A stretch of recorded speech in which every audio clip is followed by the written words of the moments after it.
where history's shadows cast long, unsettling doubts, the truth lies buried. From cryptic wartime codes to assassinations that scarred generations, unearth the secrets the world tried to forget.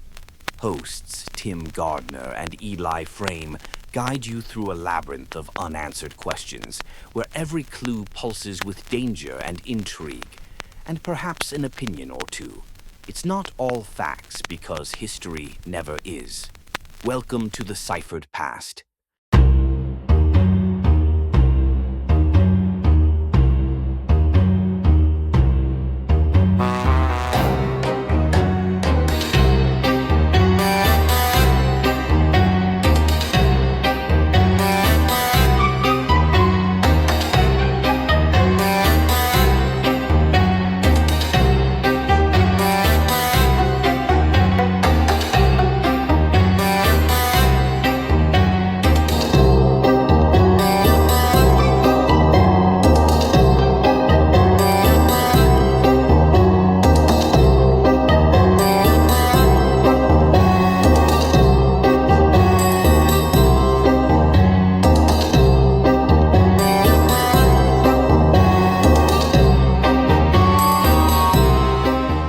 Welcome, everybody, to a new episode of Ciphered Past, episode 65. I'm your host, Tim Gardner. Alongside with me, as always, is Mr. Eli Frame. How are you? I'm doing great, Tim. How are you? Doing good, man. We've cooled down up here. I think we're in the lower 70s, as opposed to last time I talked to you. We're burning in the 90s up here. So that's nice. Yeah. So I wish we'd cooled down, but not for about Well, kudos to you on the last episode with Scott Reed. That was a really interesting episode about General Walker and how literally there's no evidence to tie Oswald into that particular event. Maybe at the end of the show, we can ask this next guest, who's one of our favorites and a great friend, about it at the end. But without further ado, let's just get into it. Excuse me, I got to clear my throat.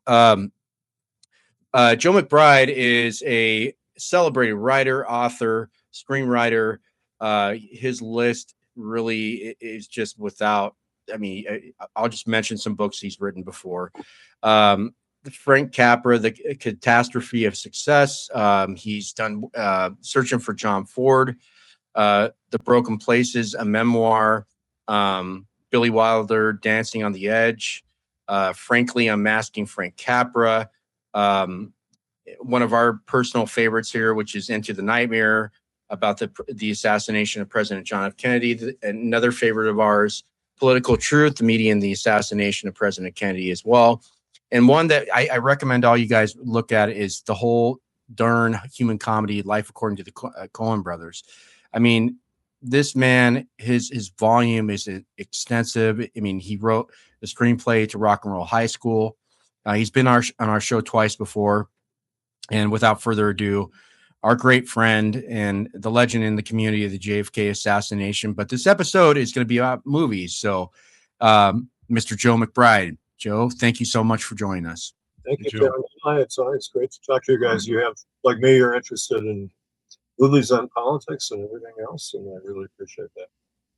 Yeah, well, we appreciate you. And so let's go ahead and get started. I mean, we didn't write a script for this episode, so we're just going to go ahead and go off the cuff. One of the things to me when we start this whole questionnaire about what is Hollywood lost? And I feel like it's lost in nostalgia aspect. For me, like, we're going to Disneyland next week, and it lost a little bit of the nostalgia aspect of over the years when they built on the Anaheim campus over there with the new age stuff. But I mean, when they had the bears playing the guitars and the old rides and the kind of nostalgia of Disney, that's kind of what I'm equating to when it comes to the Western in Hollywood. And for a movie like The Searchers, which ends so abruptly, where John Wayne, and again, you've written beautiful books about John Ford, who I believe, in my opinion, is one of the greatest directors of all time. He ends that film in such a widescreen aspect of like he accomplishes his goal, but he turns around and you see him just kind of looking at the house where he just dropped the little girl off. Movies aren't that good anymore. They really aren't. Yeah, I agree. I mean, I really think he's the best ever. And a lot of directors feel that way. You know, Kurosawa, Wells, Spielberg, Lucas, you name it. You know, a couple things about The Searchers I think people haven't appreciated. A few years ago, they had a John Ford conference in Ireland, and I was doing the keynote speech. And I thought, well, I'll talk about something that's controversial instead of something familiar. And I thought when people don't like Ford, they always bring up his comedy. They often say, well, I like his films, except he always has these brawls and drunken fights, and, you know, I don't like that kind of stuff. But I defended his sense of comedy. I think it's a very Irish attitude, actually, that life is thinly balanced between the ridiculous and the tragic in the Irish sensibility. I mean, they were occupied for 400 years, and Northern Ireland is still occupied. And, you know, occupied people develop a kind of a dark sense of humor and also a secretiveness. Ford was a secret man. He actually made a silent film called The Secret Man. I thought of calling my book that, because he was a very well-educated, well-read guy. He was constantly reading, and he told a friend of mine, Gavin Lambert, in 1961. He said his main interest in life was the Civil War, and movies were second. And Gavin thought he was kidding, but I don't think he was kidding. I think he meant it. I interviewed his research assistant, Catherine Clifton, who was fascinating. She said, you know, I think Ford hired me because he wanted somebody to talk to about books and history, because there was nobody in Hollywood he could talk to. So she would come to his house, and he would give her like 10 books in the Civil War and tell her to read those in the next few days. And she would read them, and they'd have talks about them. And she cataloged his books. She said he wanted a binder full of a list of 6,000 books that he owned so he could find them more easily. And I mean, a really interesting talk I had with her. And so he knew, people said he knew all about every general and in both wars, and both sides in the Civil War. He knew about all the battles. And she said one of the things he loved, and I think this would make a funny movie, that the Civil War began and ended on the same man's property. You ever heard this one?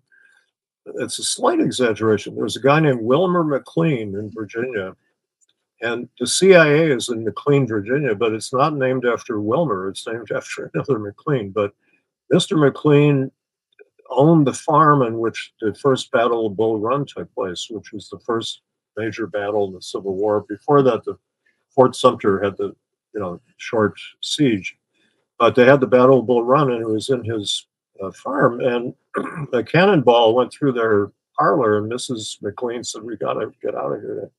I don't like this. Let's move somewhere safe." And so they moved to a place called Appomattox Courthouse, Virginia. That's the name of the little town. And everything was going fine until April 9th, 1865, when Lee surrendered to Grant. And they showed up on their front porch and said, "Hi, could we use your parlor for the surrender?" And they said, "Okay, sure." So they moved in, and they took some of the furniture. I mean, famously, some people somebody took the. I think it was Custer was there. He took the table they signed the surrender on, and Spielberg in his Lincoln filmed the surrender, I believe, exactly the way John Ford would have filmed it. Spielberg, but Ford always wanted to make a movie about Grant, and I wish he had done that because Grant is a great character. And Spielberg bought the rights to Ron Chernow's biography of Grant, which is superb, and it's kind of raised people's estimation of Grant, who was considered a failed president. And he had some people in his administration who were corrupt, and he was too trusting of people. But his attitude toward freed Black people, for example, was much more enlightened than people realize. Now they know that since he helped free the slaves as the commanding general of the Union Army, he felt it was his duty to protect the Blacks in the South against the Klan. The Klan was started up after the war, and They had troops in the South until 1876. There was a disputed presidential election, and a commission that decided who the president was gave it to Rutherford B. Hayes, who actually came in second to the other guy. But part of the compromise was to remove the troops from the South. And that's why Jim Crow got started. From that point on, they basically put the black population in a state of quasi-servitude for until the 60s, 1960s.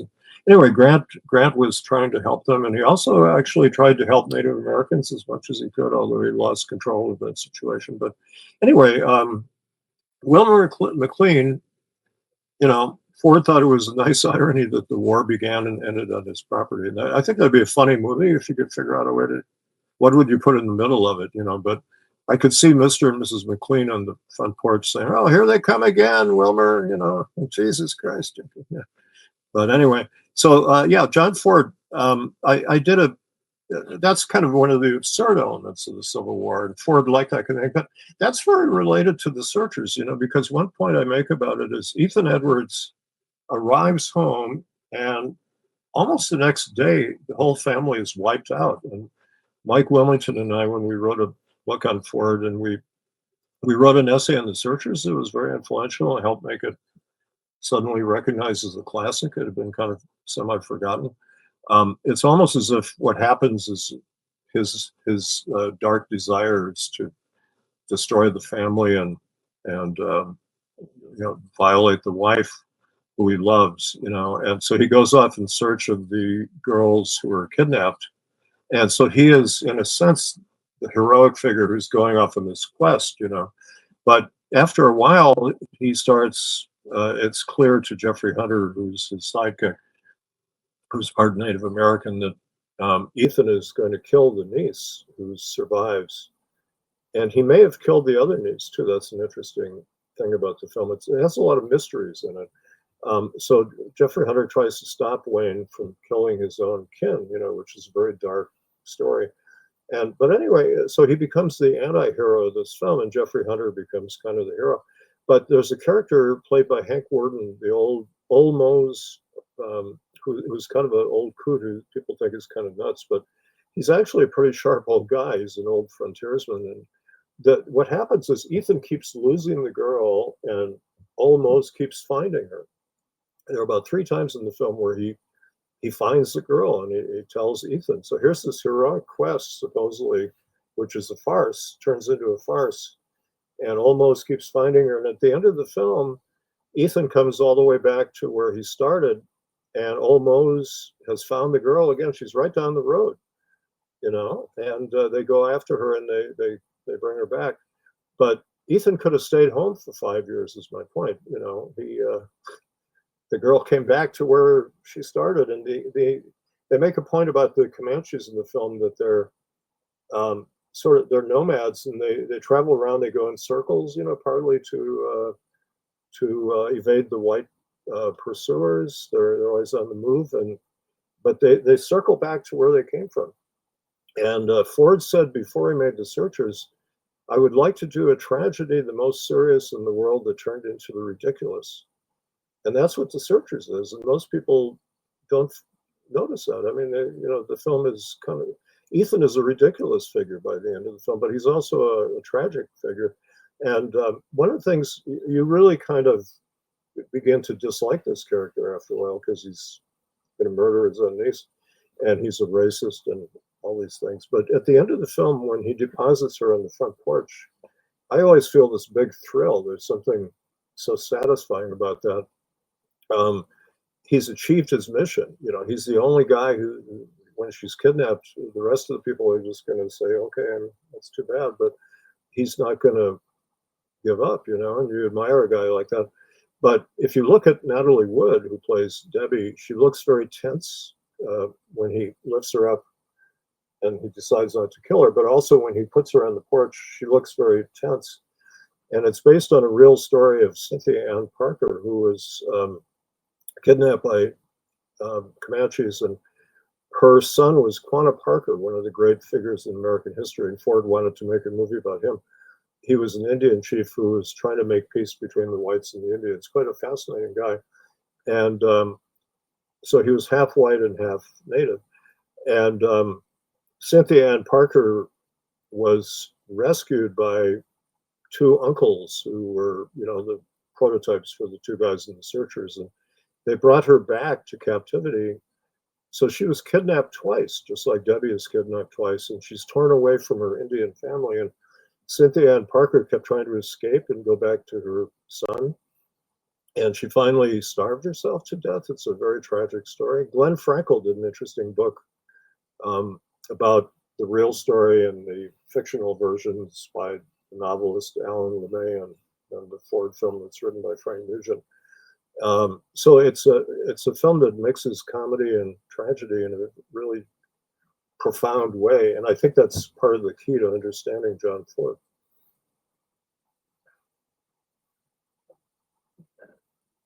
Can't hear you there. Sorry, I'll have to edit that out. I hit the mute button again. What's really interesting, you talk about Jeffrey Hunter's character in the film. He is partially Native American, right? And he is the nephew of John Wayne in that film. And he's the only one, like you mentioned, he seems to be the guy that actually has the hero like mantra about him, right? But I think figure, he's kind of somebody, right? But what I think is so great about this film, and what not only because of the cinematography, it's probably the greatest cinematography of all time. I mean, it's so beautiful with what Ford was able to shoot.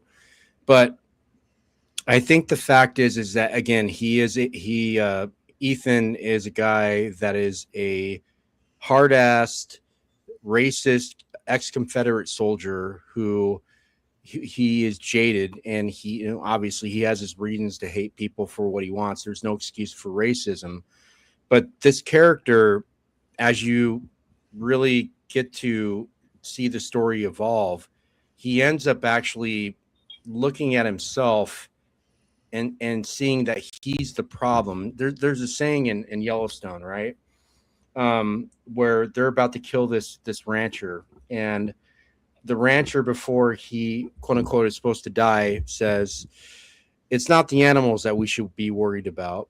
It's the human beings that we should be worried about." And it's our character traits. It's our impulses, this and that. And I think Ethan had a learning lesson in this film. And this is why you look at it like Ford did a brilliant job really going through from the start of the film to the very end of the film, giving you like a very wide lens about how a person can really look in the mirror and go, okay, yeah, this is not how the world works. And this is how, I mean, again, at the very end, when he drops off Natalie Wood on that porch and when he turns around and you get that mystery where like he's just going off and he's by himself, it's because of his actions, right? He has no family to go to. He's by himself, right? And he looks back with the gratification, but then again, it's by himself because of who he is as a person. And I think by the end of the film, the audience really gets that really like outlook of like, okay, yeah, he was able to really understand this. Yeah, I mean, it's so complex at the end because, I mean, Natalie Wood and Jeffrey Hunter are kin to him, I mean, yeah, he's turning his back on his family and these other people, and it's a mysterious ending in a sense. I mean, I remember my collaborator Mike Wilmington said, "Wouldn't they have invited him in for a cup of coffee or something?" I mean, but it's not. You don't look at it in naturalistic light. It's symbolic, but what he's kind of judging himself, as you indicate that. One thing that tragic hero, according to Aristotle, is somebody who learns something about himself, and through him or her, we learn about ourselves. And that's what a tragedy is always about. So the tragic hero has to confront the truth about himself or herself, and then that destroys them, because they're self-destructive. So Ethan, part of him, I mean, he's so interesting because he is prototypical American figure, because our country is founded in violence, and genocide, and then we had a civil war, and we're still kind of in a state of almost civil war, and there's so much violence in our country that Ethan seems a very representative figure, and but he is somewhat sympathetic in a sense, just because we can relate to him, even though we don't approve of most of what he does. But that's what makes him a great movie character, and it's a great performance by John Wayne. Jimmy Stewart told me, he said, they don't think of John Wayne as a great actor, but he is, and I think that's one of the best performances of all time. I agree. I think Wayne is my favorite actor, and I think he's a great movie actor, and I defend him all the time. People put him down as if like he didn't know what he was doing, and they claim he plays himself as if that's bad, but they don't understand movie acting, and part of what movie acting is being yourself.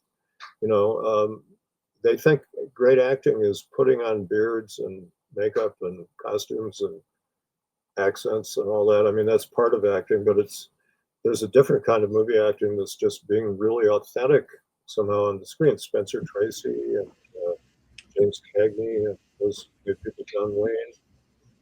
Even James Dean in Giant. I told you that the first episode we had together. I feel like James Dean in Giant was absolutely the most remarkable performance I've ever seen, because look, I know they had the overdubs at the end of the film, and I feel bad for George Stevens to have to put up with that. But, Giant to me, I mean, I always tell people it's probably my favorite film of all time because of, again, you and I talked about this the first episode you were on. And, you and I have a connection about that because we both feel the film was way far ahead of its time. And why I think it was so good is because obviously James Dean stole the show in the film. I think he was just absolutely incredible. I mean, like every scene that he was in, being a poor guy who had his hand dealt to him, and obviously by a stroke of luck, by getting the oil, it changed his fortunes. But then he turned into like we talked about with Ethan from The Searchers. Like Ethan actually turned the coin to being a good guy. Unfortunately, Jet turned into this like asshole that was trying to seek love, and like it backfired on him. Yeah, it's a rich character, and he's based on a real guy named Glenn McCarthy, who was very much like Jet Renko, the wildcatter who got rich, and he gave a big party at his hotel. He opened a hotel just like at the end of the film, and I think James Dean is great as the old guy too. I mean, when he's in his 50s, and I think he's terrific. You mentioned the overdubbing. Nick Adams, who was his friend and fellow actor, had to do the dubbing of his voice because Dean had been killed in that car crash. But he's good, and I think Dean is great all the way through. But I think he really nails this drunken old man, this self-destroyed old man who's alienated everybody. And it's a great Western. It's a modern Western. George Stevens is the director. I think is the most underrated American director. And Shane is a really great Western too. I've sometimes said Shane is my favorite Western. People look at me like, wait a minute, I thought you were a big Ford fan, and I am. But Shane is a self-consciously classical, prototypical, archetypal Western. And some people put it down for that reason because they think it's pretentious. But I think it's an attempt to do kind of the ultimate Western. And there's so much that's deeply moving in that film. And it's also a great love story about adultery. And it influenced The Searchers, I think, because Ethan is in love with his brother's wife. And in Shane, the itinerant gunfighter falls in love with the frontier woman played by Jean Arthur. And she falls in love with him, and they can't talk about it because it would destroy the family. And so they both have to repress this feeling they have, but it comes out through the visuals and the way they look at each other. And toward the end of the film, when Shane is leaving, he has to knock out the husband to keep him from stopping him. And Jean Arthur is cradling her son, and she says goodbye to Shane, and it's full of emotion because she doesn't want to let this guy go. And she takes his hand, and there's a long, long pause. And I said to Jean Arthur, what were you thinking during that long pause? And she said, I was thinking, why am I letting this beautiful guy go and staying with my boring husband? So, and that's kind of the feeling you get from the film. But one thing that makes it good is Van Heflin may be dull compared to Alan Ladd's Gunfighter, but he's a very responsible, stable family man, and you admire him. He has qualities that Alan Ladd doesn't have. You know, they're very different kinds of people, but you needed both types to establish the frontier setting. It doesn't deal with the Native American. Well, it does to some extent. The old guy who is against the settlers says, "I fought Indians, just take this land," and you know, there's a background of violence connected with taking the land away from the Indians in that film too. But Giant is a very modern film, and one thing that's very striking is how it deals with the bias against Mexican Americans in Texas, which is still a very current issue. And Rock Hudson, I think, is just terrific. The more I see that film, I think he gives a really superb performance. I've become a big fan of his. And he's a very gentle kind of leading man from the 50s. People like that at the time, and it took me a while to appreciate that. He's not a macho kind of leading man, but he's a very sensitive guy.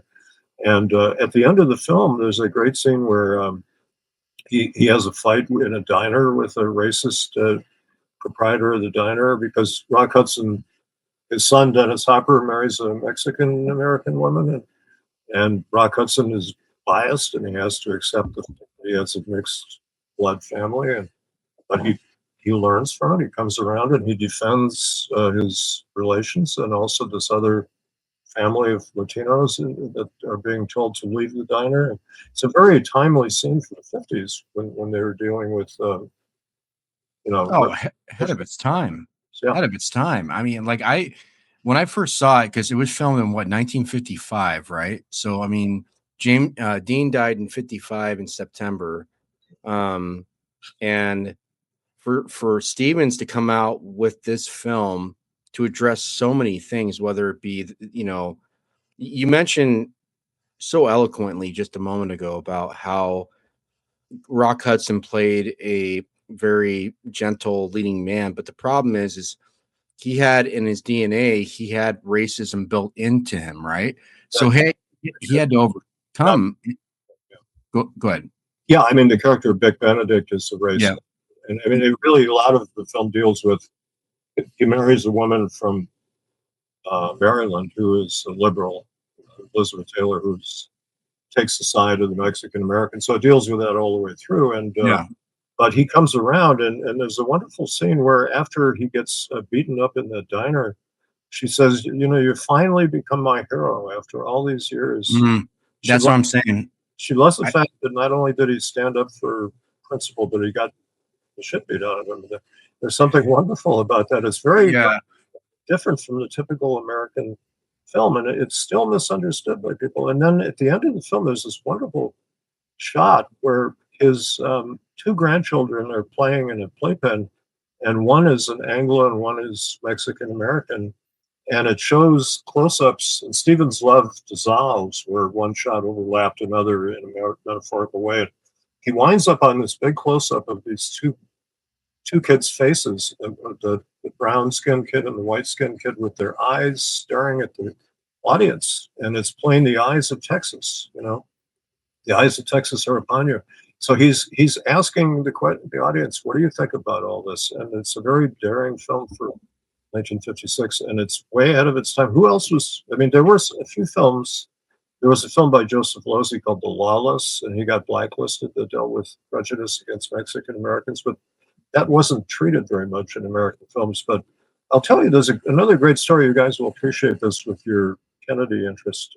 George Stevens Jr., who worked on Giant with his father, told me that there's a scene in the film in which they criticized the oil depletion allowance, which was this outrageous tax exemption where people who had oil wells could write off 27.5% of their profits. And this didn't apply to normal people, but it applied to, oil people. And Eisenhower was heavily supported by the Texas oil men and the natural gas people, et cetera. And there's a wonderful book, The Yankee and Cowboy War by Carl Oglesby, which is about the Kennedy assassination. And it deals with the shift in power from the Northeast to the West and Southwest, which was going on in the 50s and 60s. And he thinks it helped lead to the Kennedy assassination. But anyway, Kennedy had come out against oil depletion allowance, and it's probably one of the reasons he was killed, because some of the oil interests in Texas were involved in backing the assassination. And George Jr. told me that Jack Warner, the head of the studio, he said he never went to the director's offices. They always had to go to see him. It was this classic Hollywood power play thing. But Jack Warner paid a personal visit to George Stevens' office to beg him, literally, to take that out of the film, because he said, this will piss off, the oil people, and nobody in Texas will play the film, and exhibitors won't like the film. Stevens was such a strong guy, full of integrity. He just refused to take that out of the film. He had final cut. And so that it's in the film, and it may not be noticed by most people, but this is a big deal. And people in Texas hated the novel by Edna Ferber, but they liked the film, oddly enough. It was a big hit in Texas. And that scene with the oil depletion allowance didn't kill the film in Texas, but it's another way that George Stevens was ahead of his time. You got to give the guy credit for that. That's interesting. Yeah. Now, Joe, when Stevens came out, released the film, did he get a lot of pushback and bad press from the fact that it was so forward thinking, No. which they wouldn't have realized? People didn't seem to pay much attention to the ethnic theme. Also, one thing you read that people get screwed up in film history books is when they refer to Latinos, they talk about racial prejudice. Well, Latinos are not a race. Latinos can be members of any race, black, white, whatever. And it's an ethnicity, not a race. So I always make a point of saying ethnic prejudice is what this film is about. But the film was well regarded, well reviewed. I mean, it was a big film, got a lot of publicity. And on the Blu-ray, you can see the New York premiere of the film, where everybody and his brother was appearing at the premiere. It was, it was a big hit film, and it was a great success for Warner Brothers, despite all the qualms that they had. I mean, George Stevens was a director who would go over budget and way over schedule, and it took him more than a year to edit the film, and all these things drove Warner Brothers crazy, but it paid off for them. The film made a lot of money, and it got good reviews, but I haven't read every review, but from what I've gleaned, I don't think people paid much attention to the way it dealt with that Mexican-American issue, although there was a certain liberalism. I mean, the 50s was an interesting period in American film.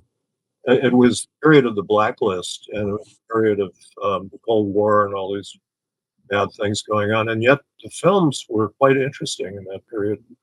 Here are two films from the same year, 56, Giant and Searchers, both dealing with prejudice and all kinds of other issues, and they're both set in Texas, And Douglas Sirk made Written on the Wind. It came out the same year, which is another good film about Texas oil people being corrupt and violent, and a terrific film. So there are a lot of good films that came out during that period. And I noticed that one of the themes that you keep finding in 50s Hollywood films is betrayal, people betraying their friends. And that was what was happening behind the scenes with the blacklist. People were betraying their friends right and left, not only in Hollywood, but in government and academia and other places in America. It was a venomous period, but American films couldn't deal with some of these themes directly.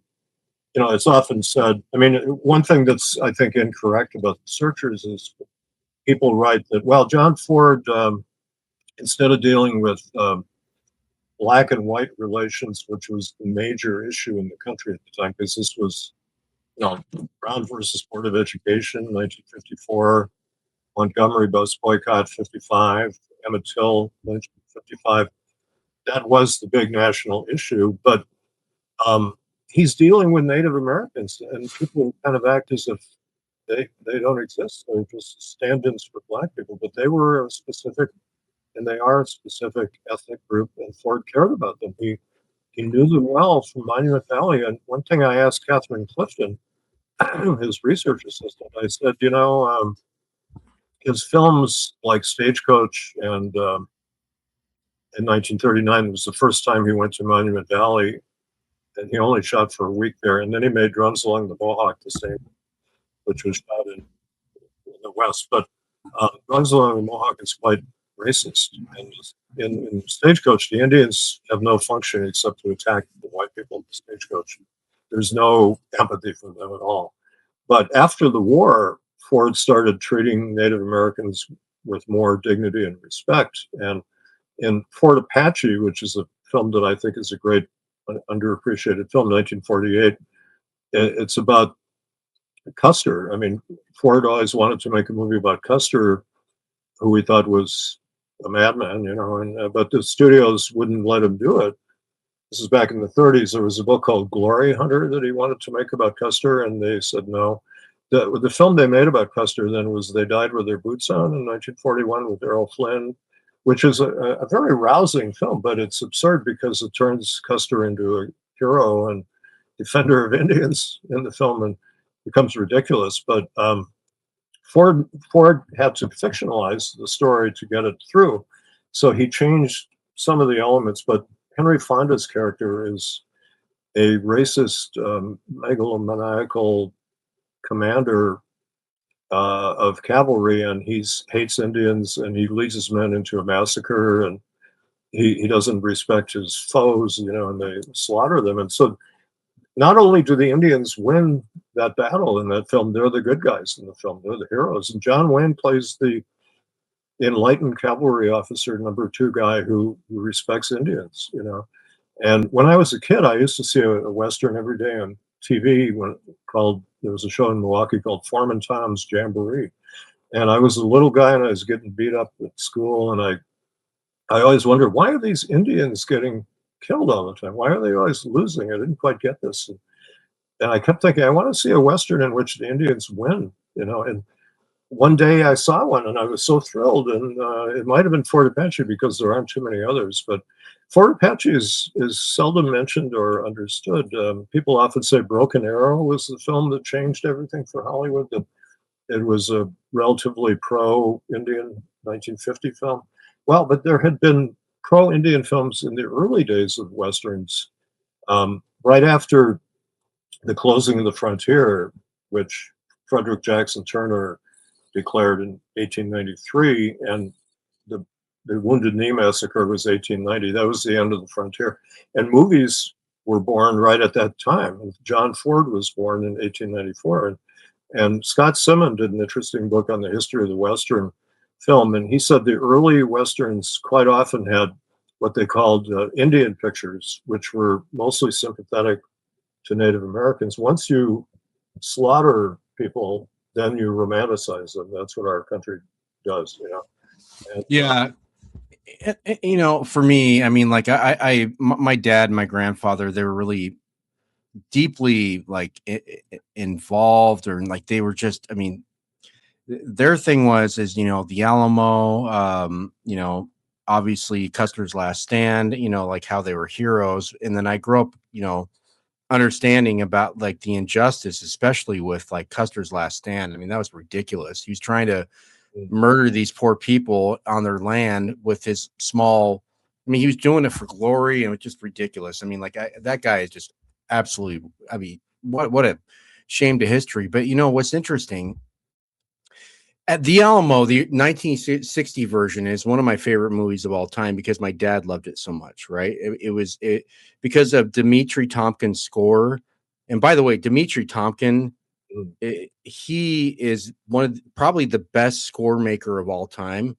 The way that he was able to really fill a scene, and I want to get your opinion on this here in just a little bit about the score of films, but how Dimitri Tiomkin actually, he scored my favorite scene of all time, which is the windmill scene with James Dean, where he hops up on the windmill and he sits there, and I mean, from being somebody, I mean, I grew up dirt poor myself, so why I relate to that scene when he looks down and he just sits there, and he you know, I was bullied. I mean, I had a lot of problems in my life when I was a kid, and you know, when I saw that scene, I related to him at that particular moment. And so that music to me touched me because it was so artfully skilled about how that they were able to paint the picture for that scene, especially with that beautiful Texas background there.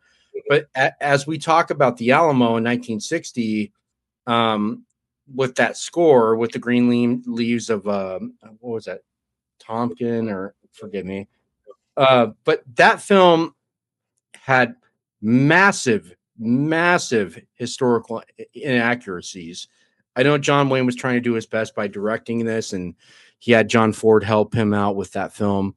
But I mean, look, we can debate whether how Davy Crockett was killed, Jim Bowie was killed, and all that type of stuff. It's Hollywood, right? I mean, you're putting a picture out there, you have a lot of money out there, you want to make them all look like heroes. And like with the Custer thing, like you were just talking about, or like, even with these old Westerns that really signify these natives as villains, I would say that, like, and I look forward to your response by this whole montage I'm doing right now about like the music with Tompkin and all that stuff. But it's interesting how they made the natives of Mexico to look like these assholes that were like completely like the guys from Star Wars, like the the dark side people that would go after the people from the Force. I mean, it's just it's ridiculous. But from a roundabout response, I want to hear everything that I just put out. Well, yeah, one thing I should mention today is the 150th anniversary of Custer's Last Stand. Yeah, the natives called the Battle of Greasy Grass. And a lot of the native tribes who defeated Custer are gathering at the site of the battle and celebrating, their last stand, the triumph they had against Custer, which unfortunately and ironically led to their final extermination, almost near extermination, because that galvanized the white authorities to go after them and settle the final solution against the natives. Wounded Knee was the culmination then, 1890. But I mean, still a lot of Native Americans are very proud of their heritage. But Tiomkin, that scene with James Dean where he's up on the windmill, it's wonderful.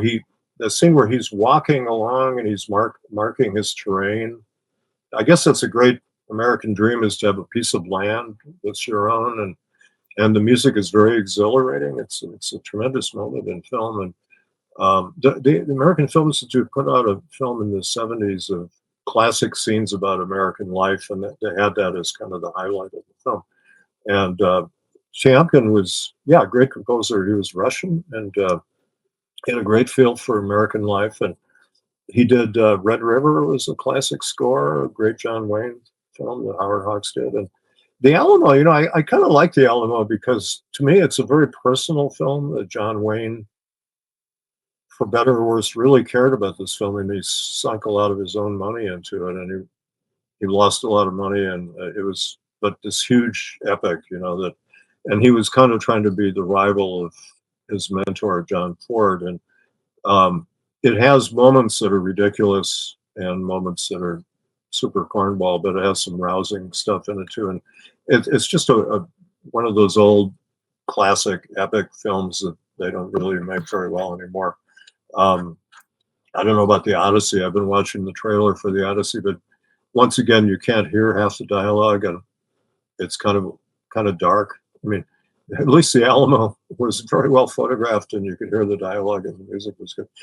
There was a story that John Ford showed up on the location, and I heard this secondhand from a guy in the film industry who heard it from the makeup man on the film, that John Ford showed up on the location in Texas where they built this Alamo village, and walked onto the set. They were shooting a scene with Wayne and Richard Widmark, and Ford sat in John Wayne's chair, director's chair, and called cut when they were doing the scene, which you're really not supposed to do that, of course.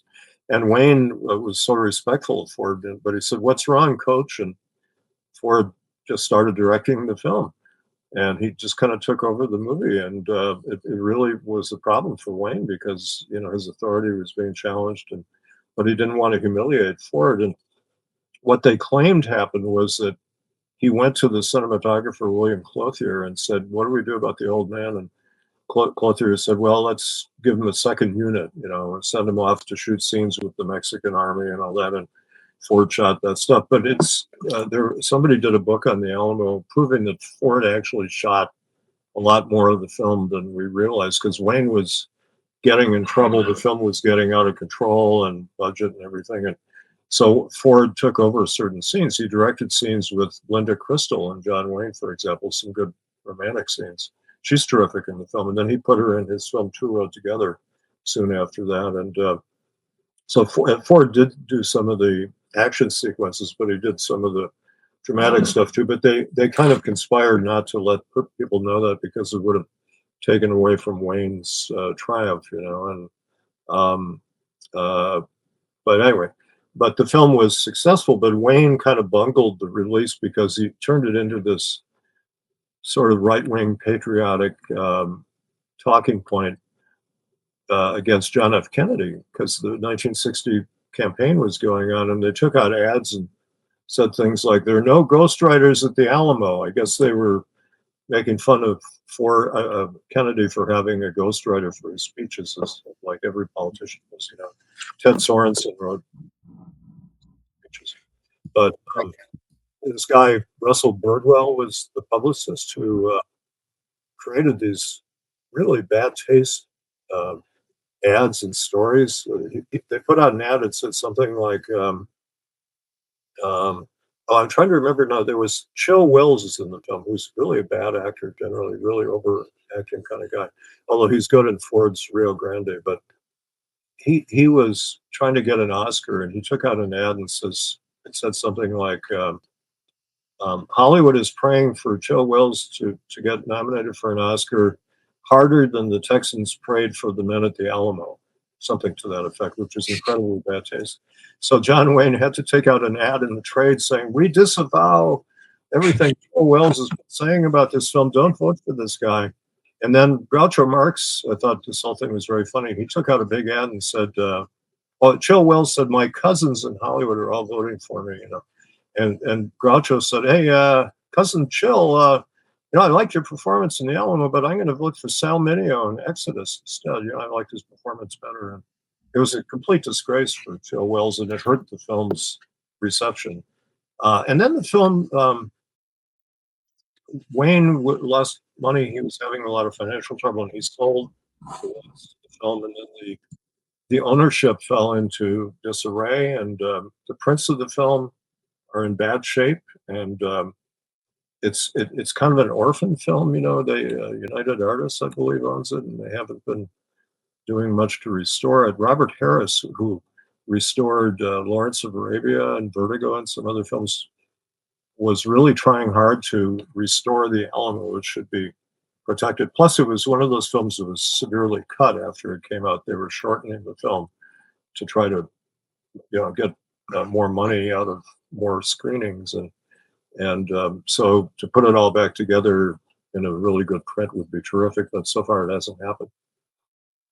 But anyway, that's Dimitri Tiomkin, John Wayne, 1960, John Ford, the Alamo. Ford, there was a magazine called Cinema in Beverly Hills, and they asked Ford and other directors for their favorite films of all time, and Ford gave a very quirky list. He included one of his own films, I forget which, but he put the Alamo on the list without admitting that he had directed part of it. So I was doing some research on this. Eli, I know you wanted to ask a question here soon, but for me, I mean, like when I did some, I mean, so that film, I was obsessed when I was a kid because, you know, John Wayne being Davy Crockett, you know, and I was a small little boy, and I watched the Disney Channel with, you know, Davy Crockett on the Disney Channel with Fess Parker and all that stuff. But, you know, when I saw the Alamo for the first time, my dad showed it to me, and I was, I think, 7 years old, the age my son is right now. He's almost 7, and it blew my mind, and you know, I thought everything was true about it. But I mean, the music, again, like I said, the music really is what makes that film. But like what I've been able to discover through like everything, that the original cut for that film is 4 hours and 34 minutes. 4 hours and 34 minutes. I cannot believe that. And obviously they had to cut a lot of stuff back. I mean, but what I wouldn't give to see the full feature of that, because I feel like, look, I mean, I know it's Hollywood. I mean, I feel like the whole 4 hour and 34-minute display of that show would have been incredible. I think that the Laserdisc version is the longest one. I have a Laserdisc player, but it broke, and I have to, I don't have the Laserdisc of the Alamo, but there is a VHS that's longer too, but it has some very exciting scenes, and some good actors like Richard Boone is in it. He plays Sam.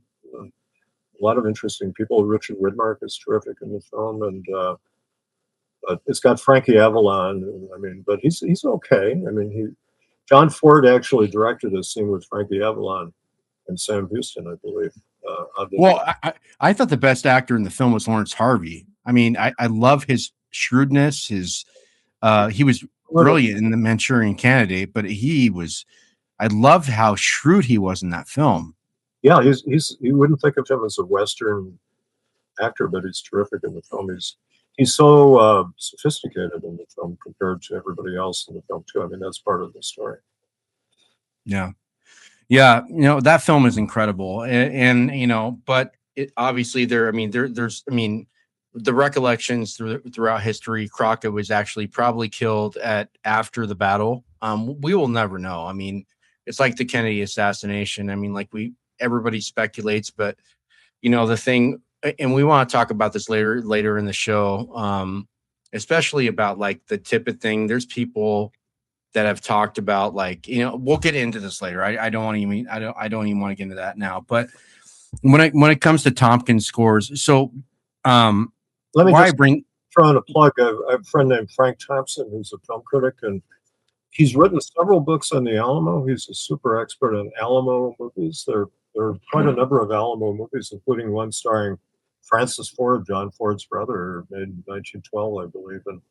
And Frank has written a lot, and he was even an advisor on one of the later Alamo films, So there are people who are super experts on that film. It's kind of a subject of fascination.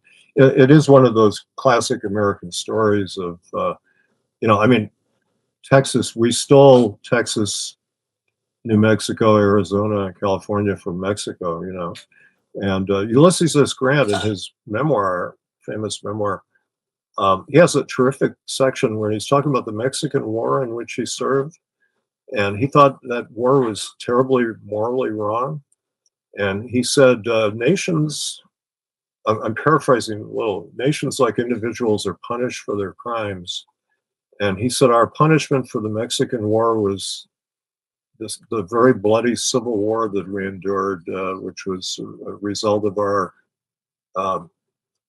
crime in the Mexican War. What he meant was that when we stole the Southwest from Mexico, it brought Texas into the Union as a slave state, and that helped lead to the Civil War, in which Grant, became Lincoln's commanding general. And so it's fascinating how he was so much against the Mexican War. So was Lincoln. Lincoln lost his seat in Congress because he opposed the Mexican War. And it's a fascinating subject most people don't know much about. But it's kind of like the Vietnam War, very similar. Oh yeah, we can get into that. But but by the way, to our viewers, please listen to the version of The Green Leaves of Summer by Dimitri Tiomkin from the Alamo. If you could listen to the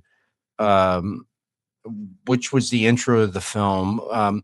So back in the day, to anybody that's younger, they used to have and Joe knows this as well. They used to do an intro to the film, which was a music score.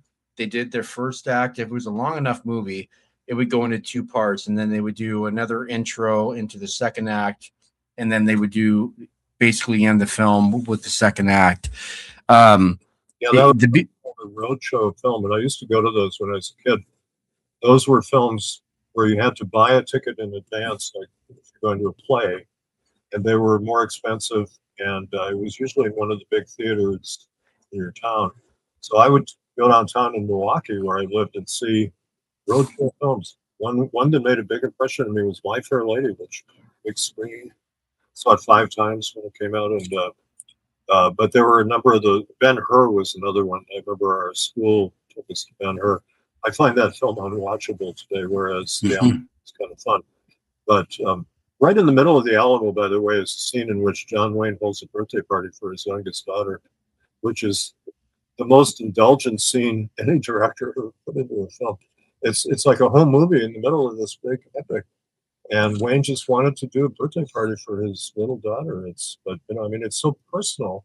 I like personal filmmaking. That's why I like Ed Wood, People make fun of Ed Wood, but the guy, he felt deeply about everything he did, and he made films this way, and Wayne did that. And I think that's goofy, because Wayne's politics were. Yeah, no. I mean, the way that he used Dimitri Tiomkin in the beginning of that interlude to the film with the Green Leaves of Summer, like he infuses like the accordion aspect of like the orchestra, and then he uses like the Spanish guitar.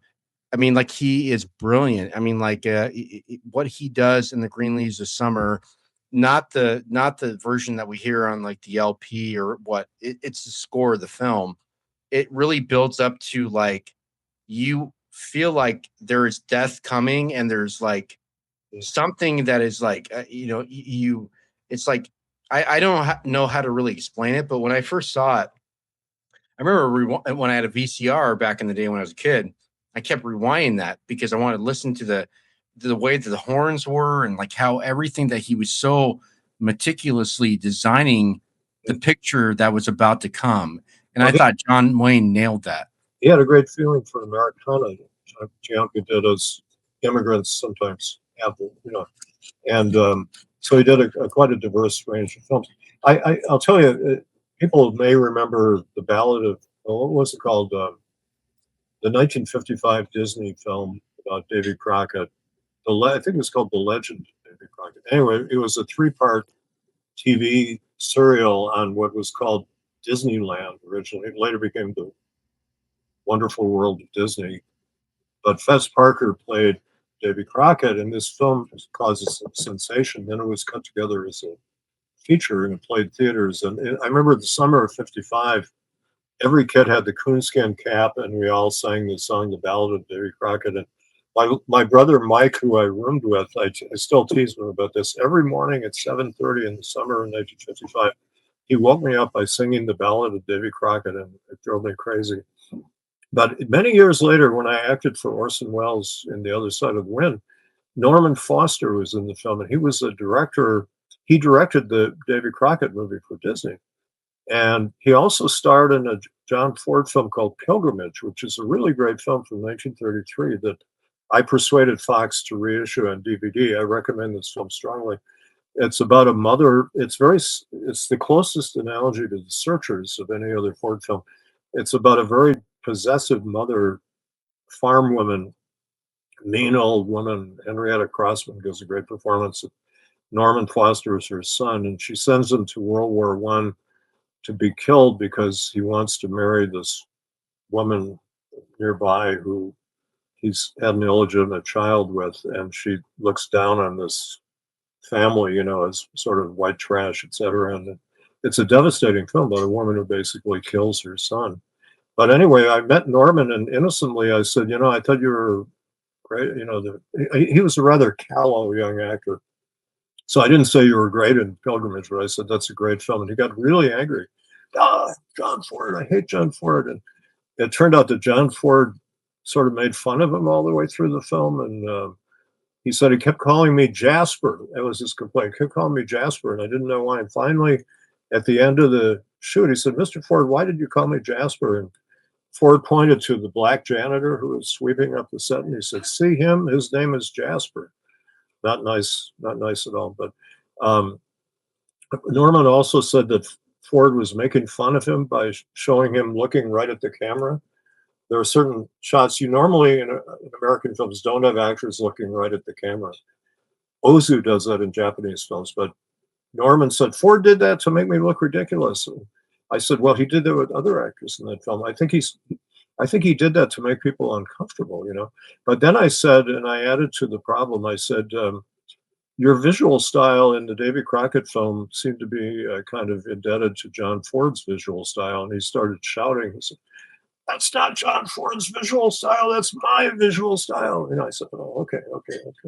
Anyway, Norman gives a great performance in The Other Side of the Wind as John Huston's old crony. A wonderful serial comic performance in that film. But that film was a phenomenon. So, Davy Crockett is one of these legendary American characters. But John Wayne was like that himself. I remember John Milius, who was, a right-wing Hollywood screenwriter, who was a very colorful screenwriter. He wrote Apocalypse Now and other films. In the 70s, he described John Wayne to me as the last American. Interesting way to look at it. But he was supporting the Vietnam War, and he alienated many of the younger people. I'll tell you a great story. When I went to Monument Valley in 1973, I was researching my Ford biography, and I went through Monument Valley and interviewed some of the Navajos who had known Ford, and they all liked Ford. They thought he was a nice guy, and they treated them well. But there were among them was a young guy who was about 27, and he was wearing an Army fatigue jacket with decals and badges and things. He just got back from Vietnam. And I said, "Did you know John Ford?" And he said, "Oh yeah, was he the old guy with the eye patch?" And I said, "Yeah." And he said, he was okay. And I said, what do you think of John Wayne?" And I knew that this was a dangerous topic because they all thought Wayne was their friend because they got along great with him. He was very nice on the set and everything. But this kid, Wayne, in 1971 gave an interview to Playboy that was infamous because he basically said the Indians had it coming to them because they wouldn't share their land with white people. I mean, shocking racist comments. And he also said black people won't be able to govern themselves for a while, so they have to be governed by white people. Really, he was a white supremacist.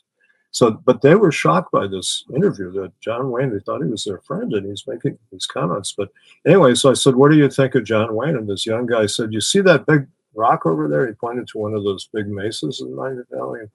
He said, "If I hear that John Wayne is coming back to Monument Valley, I'll be up there in those rocks with my M1 rifle from Vietnam and I'll pick him off," he said. And I thought, wow, what a story that would be. Indian kills John Wayne. Could you imagine what a story that would be? And it caused me a certain moral dilemma. Like, would I tell John Wayne if I heard that he's going back to Monument Valley that this Indian is going to kill him? Or would I just let history happen? And I never resolved that in my mind. Unfortunately, Wayne never went back to Monument Valley. The only thing he did, he was in a series of Datril commercials. That was kind of an aspirin substitute. And they had behind him pictures of Monument Valley, but it was just in a studio somewhere. He never actually went back to Monument Valley, but he could have been picked off. This kid probably would have killed him.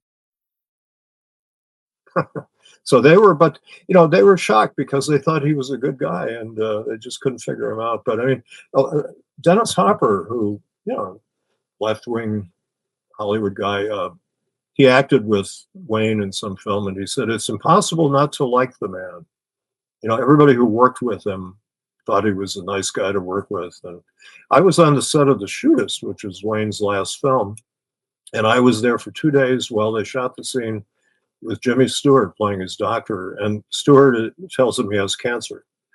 And as we know, Wayne had a serious case of cancer in 1964 and had a lung removed, and famously said, "I licked the big C." And so in this film, he's dying of cancer. And in this very emotional scene, Jimmy Stewart has to tell him that he's dying and only has a couple months to live. And it was just fascinating to watch these two guys work together. Wayne was very gregarious. He was kidding around with the crew, and he was playing chess with somebody, and the friendly guy. But Stewart was very quiet. He was hunched over in his chair. I tried to talk to him, and I knew him because I had interviewed him on different occasions, but I couldn't get him going, talking. And I realized later it was partly his bad hearing, and a bad sense of hearing. And so that's one reason he didn't act a lot in later years. He also, I think, was a rather introverted man. He didn't listen to, a politician like John Wayne. But anyway, it was great to watch them work together. And they were such pros. It was sort of, they were just working on the timing of scenes, and you know, where do I move here? And Wayne was sort of kidding around with Don Siegel, who was a terrific director. He directed Dirty Harry, you know, a lot of good films. And he was so impressed by Wayne. He called. He would say, "Please cut, please, or cut, thank you." You know, he told me. He said, "I've worked with a lot of legends. He worked with Bogart, Cagney, and people like that at Warner Brothers because he did all the montages in those old Warner Brothers films." But he said, "This is the first time I've been conscious of working with a true legend." And I talked to a young crew guy, and he said, "We're all walking on eggshells because it's like this is history in the making, you know." And I got to interview Wayne for a brief time in his trailer. He had a trailer parked off in the alley, and I went in there, and he was wearing his cowboy hat and he had boots. He was a giant person, and his hand was like a giant ham, you know. I mean, I'm kind of tall, but I took his hand and my hand got lost in his. And I said a rather gauche thing as he was climbing into his trailer. He kind of ducked like this. And I said, "How tall are you anyway?" And he said, "Only 6'4". It's like he was embarrassed by it, you know. But we had a nice talk, and but he was very defensive about Ford. You know, like I innocently said, "Did Ford shoot some second unit scenes on your production of Hondo?" And he said, "Jesus Christ, don't you people give me credit for anything?" And you know, but then I gave him my first book on Ford that I wrote with Mike Wilmington, and he was saying, "Jesus Christ, where'd you get all these great pictures?" And I said, "Don't you have all those?" And I kind of naively thought stars had pictures, you know. He said, "No, I don't have any of these." And I said, "Well, I'll give them to you. You know, who else should have them?" And he said, "No, no, no." He said, I will have copies made." And so I delivered the pictures to his office, and he had copies made. And a week later, nicely sent back the originals with a letter saying, "Thank you for loaning the pictures. It was good seeing you the other day." You know, he was a real gentleman in that sense. So he's a complicated figure too.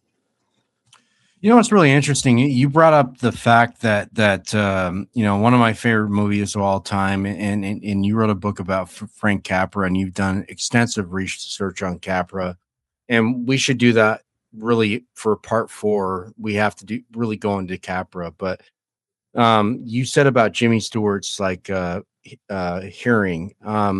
I find it interesting with It's a Wonderful Life.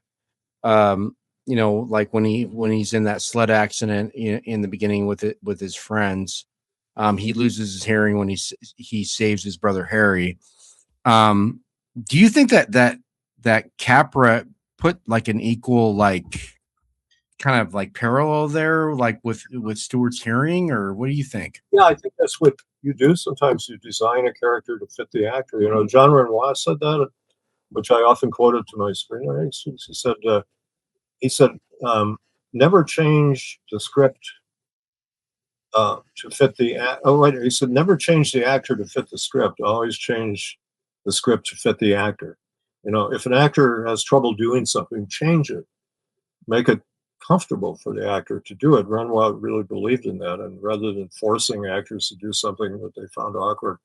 And so Capra had worked wonderfully with Stewart on You Can't Take It With You and Mr. Smith Goes to Washington, which is an amazing performance, Mr. Smith.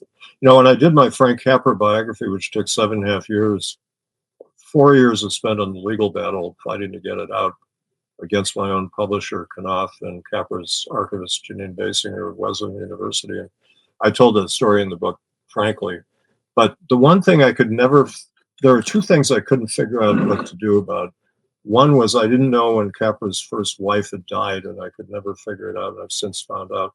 But the other thing was I could never figure out what to say about Jimmy Stewart's performance in Mr. Smith Goes to Washington, because I commented on, you know, the artistic qualities of all of Capra's films. And he was a great director of actors. I felt that was his main talent. But I just couldn't think of what to say about this performance, and I kind of let it go. And many years later, I read that Orson Welles said about Jimmy Stewart's performance, he said, "It's beyond praise." And I thought, oh, great. Okay.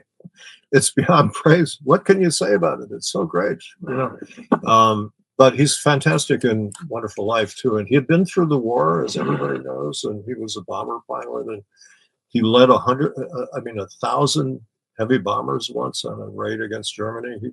He led 20 raids against Germany, and he came back with PTSD and hearing problem and all this. But I mean, it was quite a story. There's a movie coming out in the fall that I'm curious about called Jimmy, which is a Jimmy Stewart biopic. And I was kind of dubious about this, but I looked at the trailer, and I have no idea if this film would be good or not. But the guy who plays Stewart kind of caught he caught his voice really well, and he seemed kind of okay in the role. And it shows him working on the set of It's a Wonderful Life. And I'm curious how they do this, but a lot of it is about the war and how he came back to Hollywood, and he was uncertain about things. And Capra told me a story that on the set of It's a Wonderful Life, Jimmy Stewart was saying it was not decent for a man to be an actor, to make a living as an actor. And Capra said he was troubled by this. So he went to Lionel Barrymore, who's this grand old man of acting, and he said, you got to talk to Stewart about this, because he's saying it's not decent to be an actor, and give him a pep talk. So Lionel Barrymore took him aside and he said, do you think it's more decent to drop bombs on people?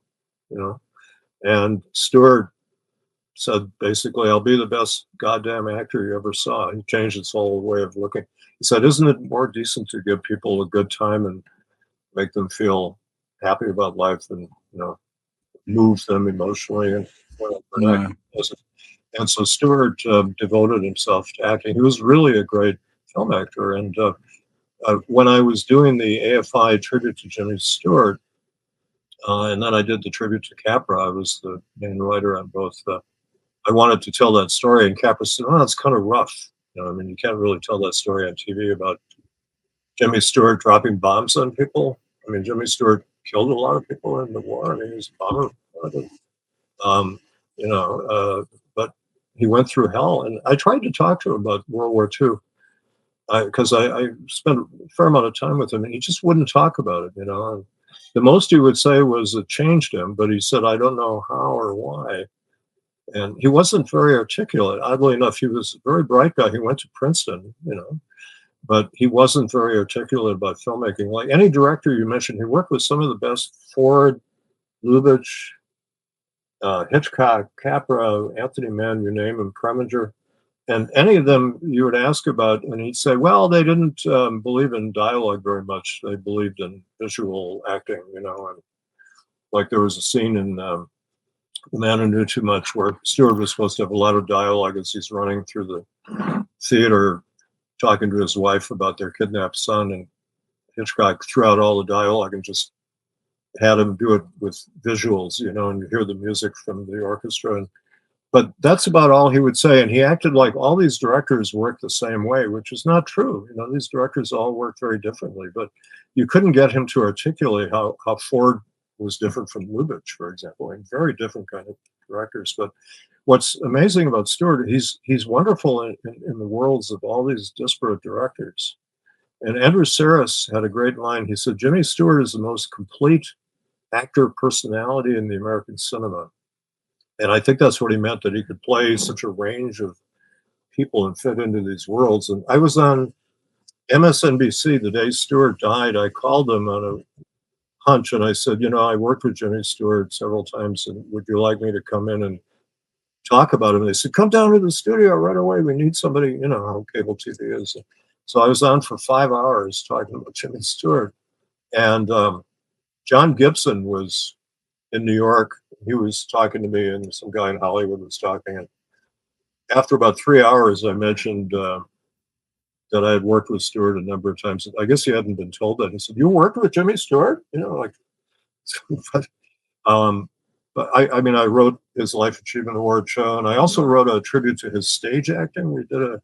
This was a lot of fun. We did a tribute in Beverly Hills. It was not broadcast, but it was, Jimmy Stewart did a lot of stage acting, and I worked with Harvey Lembeck. You may remember he was one of the actors in Sergeant Bilko, which was my favorite TV show. And Lembeck was a wonderful man, just a wonderful man. He was a terrific director, and he had an acting studio where he had young actors he would train. And he brought people from his studio to come and there would be three teams. There would be a guy playing Stewart, and there'd be a woman playing whoever. And there were three different guys playing Stewart, and then each one had a different actress with him. And we did spoofs of Jimmy Stewart as if he played Hamlet, and Fiddler on the Roof, and Streetcar Named Desire. I wrote parodies of all three of these, and they were wonderfully acted and directed by these young guys and gals. It was just great, but the audience didn't laugh at all. We thought it was terrific, but they all kind of looked like it was way over their heads, as Harvey said. But anyway, Harvey unfortunately died soon after that. But anyway, when I quoted Saris on MSNBC as saying he's the most complete actor personality in American cinema, the interviewer was shocked that I would say that. He said, "You mean he's better than, Spencer Tracy and Cary Grant?" And I said, "Well, those are all great actors, but Stewart had a wider range than those people, when you think about it. And more classic films under his filmography as a result, I think." So, Joe, for episode number 4, when we have you back on, I want to really go into the Capra aspect of this. I also want to, especially with Capra's films, and when I want to go back into more Ford, and we didn't even talk about Kubrick, which we talked off the air. So hopefully we can have you back by August to talk about that. Sure, but fun to talk to you guys. Yeah, no, but our audience really loves you about the JFK stuff, and so we're going to really kind of go into that real quick about things. And I mean, I could talk to you for hours and hours and hours about movies, but thank you. And well, my book Into the Nightmare, which you mentioned, is more about Tippit than Kennedy. Even it's about 400 pages on the Tippit murder and a couple hundred on the Kennedy murder. And the reason I wrote it, I mean, I was a volunteer for JFK in 1960 when I was a kid in Milwaukee, and I got to talk to him, and I worked for him, and it changed my life when he was killed, because I lost my faith in our political system. That I immediately, very quickly realized that Oswald was being scapegoated and he was the wrong man, and they didn't want to solve the crime. But anyway, but over the years, the Tippit murder had been kind of ignored. I was talking to somebody the other day who didn't even know that there was a policeman killed that day. I told her this, and she said, "Oh, really? Wow."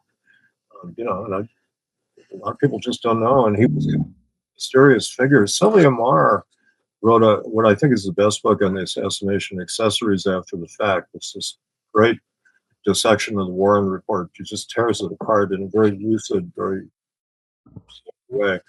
And she said Tippit is unknown and unknowable. And I took this as a challenge. How could this guy be unknown and unknowable? I found with Capra, for example, I did as much research as humanly possible, and you can find out a lot of things about everybody. We all have a long paper trail on us, and this is long before electronic surveillance and the internet and all that. But I found out all kinds of things that proved that Capra's myth was false. But with Tippit, I took it as a challenge. And Penn Jones, who was the intrepid small town newspaper publisher in Midlothian, Texas, outside Dallas, told me, and he told other people, take one aspect of the case, one that hasn't been covered enough, and research the hell out of it. So I researched the Tippit case as much as I could. It's hard to research because some of the people were hard to find, and some were killed or shot at, or a lot of people, mortality high rate with the Tippit murder. But to cut to the chase, Oswald was identified. There were about 20 people who claimed to have seen all or part of what happened there. And about 10 of them I go through in detail in my book, Into the Nightmare. About 10 people identified Oswald, and about 10 people identified somebody else, or 2 people shooting Tippit. And I believe there were 2 people involved, neither of whom were Oswald. But of the 10 who identified him, some of them identified him long after the fact, like Domingo Benavides, who was the closest witness. He was driving his truck and he pulled it over across the street, and he refused to identify Oswald that day. And he was also a barber, and he said the guy who shot Tippit had a squared off hairline in the back. He was a professional thing, and Oswald did not, if you look at him but he wouldn't identify Oswald, so they didn't take him to a lineup. And, not long after that, his brother was shot to death in a bar, and his brother apparently looked like him. And Benavides realized, I better start saying it's Oswald. And he told CBS 3 years later, oh yeah, Oswald shot Tippit.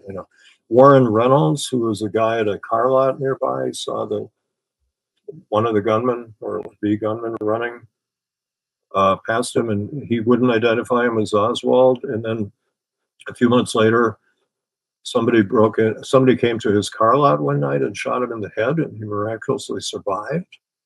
And then he started saying it was Oswald. And he told somebody, I decided I wanted to live, so I better identify Oswald. I think the basic thing, that I would say against the idea that Oswald was a shooter is there's no evidence. There's no ballistic evidence connecting Oswald to the shooting. There was an honest FBI expert who was testifying to the Warren Commission about the ballistics evidence. And he could not identify the bullets that hit Tippit with Oswald's gun. So I put this in quotes because they had a gun that they said Oswald had shot Tippit with, and then they took it from him at the theater. He would not identify him. He said he couldn't make a match. So that exonerates him right there. But the other thing is John Armstrong has written a book that I think is a very good book called Harvey and Lee. And it's this really exhaustively researched book on Oswald. He spent 10 years on this, and he really found an amazing number of documents and things. And he actually thought that Oswald had been intended, but he proved he had two chapters. One was on Oswald's gun, pistol, and the other was the rifle that they found at the school book depository. They first said it said later it was a Mannlicher Gargano, and that's suspicious right there.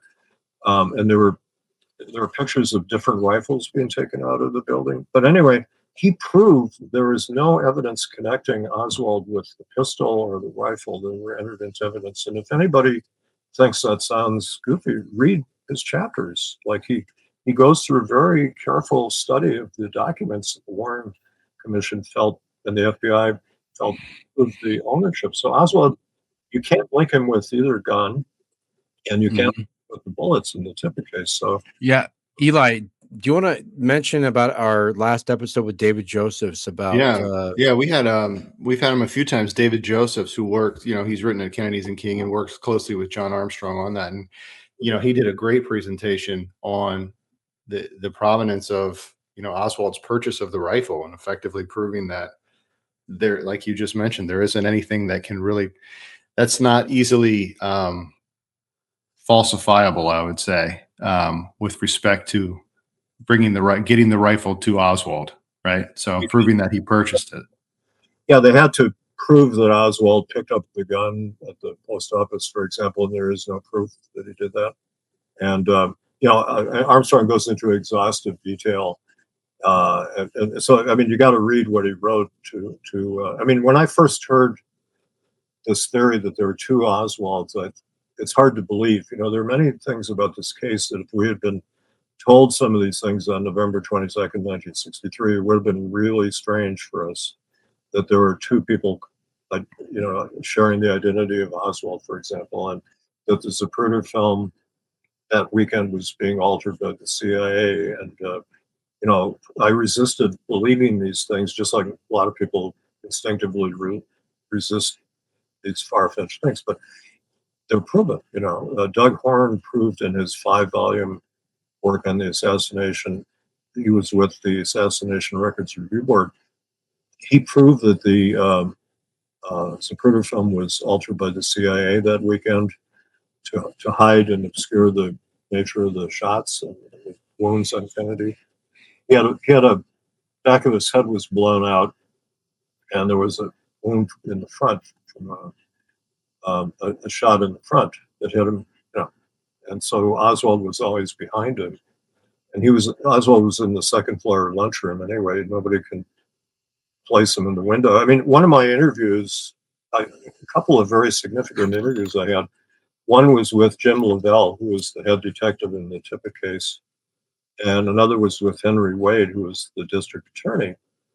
And what Lavelle told me was, I said, he told me when he went in to the station and he talked to Captain Will Fritz, who was the head of homicide, he said, we got to wrap up Oswald on this Tippit murder because basically, I'm paraphrasing, we don't have enough evidence to get up on the Kennedy murder, you know. And so make sure you can wrap him up in this Tippit murder. So they put a lot of effort into browbeating people into identifying Oswald as the shooter, et cetera. And I said to Lavelle, what was the difference in the two?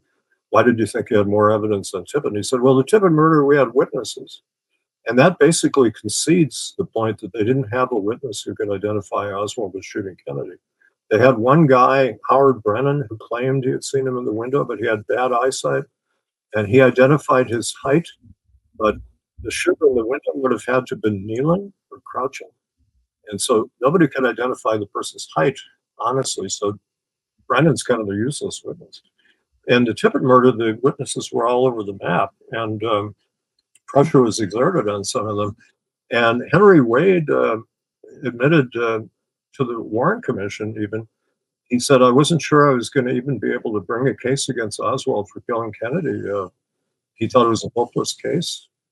One of the things that he thought was hopeless was the Dallas police were polluting the case by talking about it on TV all the time. And you know, how could you find an impartial jury, et cetera? But Wade was often, like when he gave a press conference on the night Oswald was killed, his facts, I mean, alleged facts, were often very wrong. His command of the evidence was way off. And when I interviewed him, he was pretty frank, but he seemed very fuzzy on the evidence too. You know, I brought up certain things claimed he didn't remember things, or he got it all wrong. And you know, I mean, one of the things I discovered too was that, and Gavin McMahon is another researcher who's been researching Tippit, and I've been helping him and John Armstrong.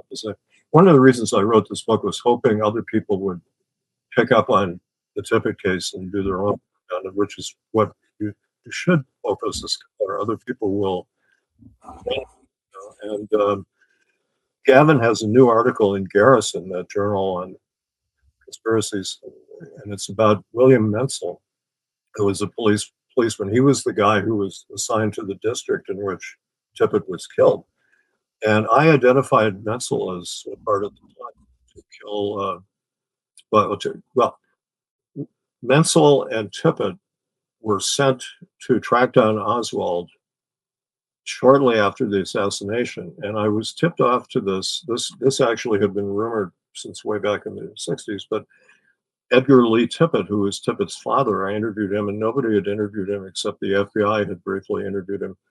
But he told me that he saw Marie Tippit, the widow of the officer, shortly after the assassination.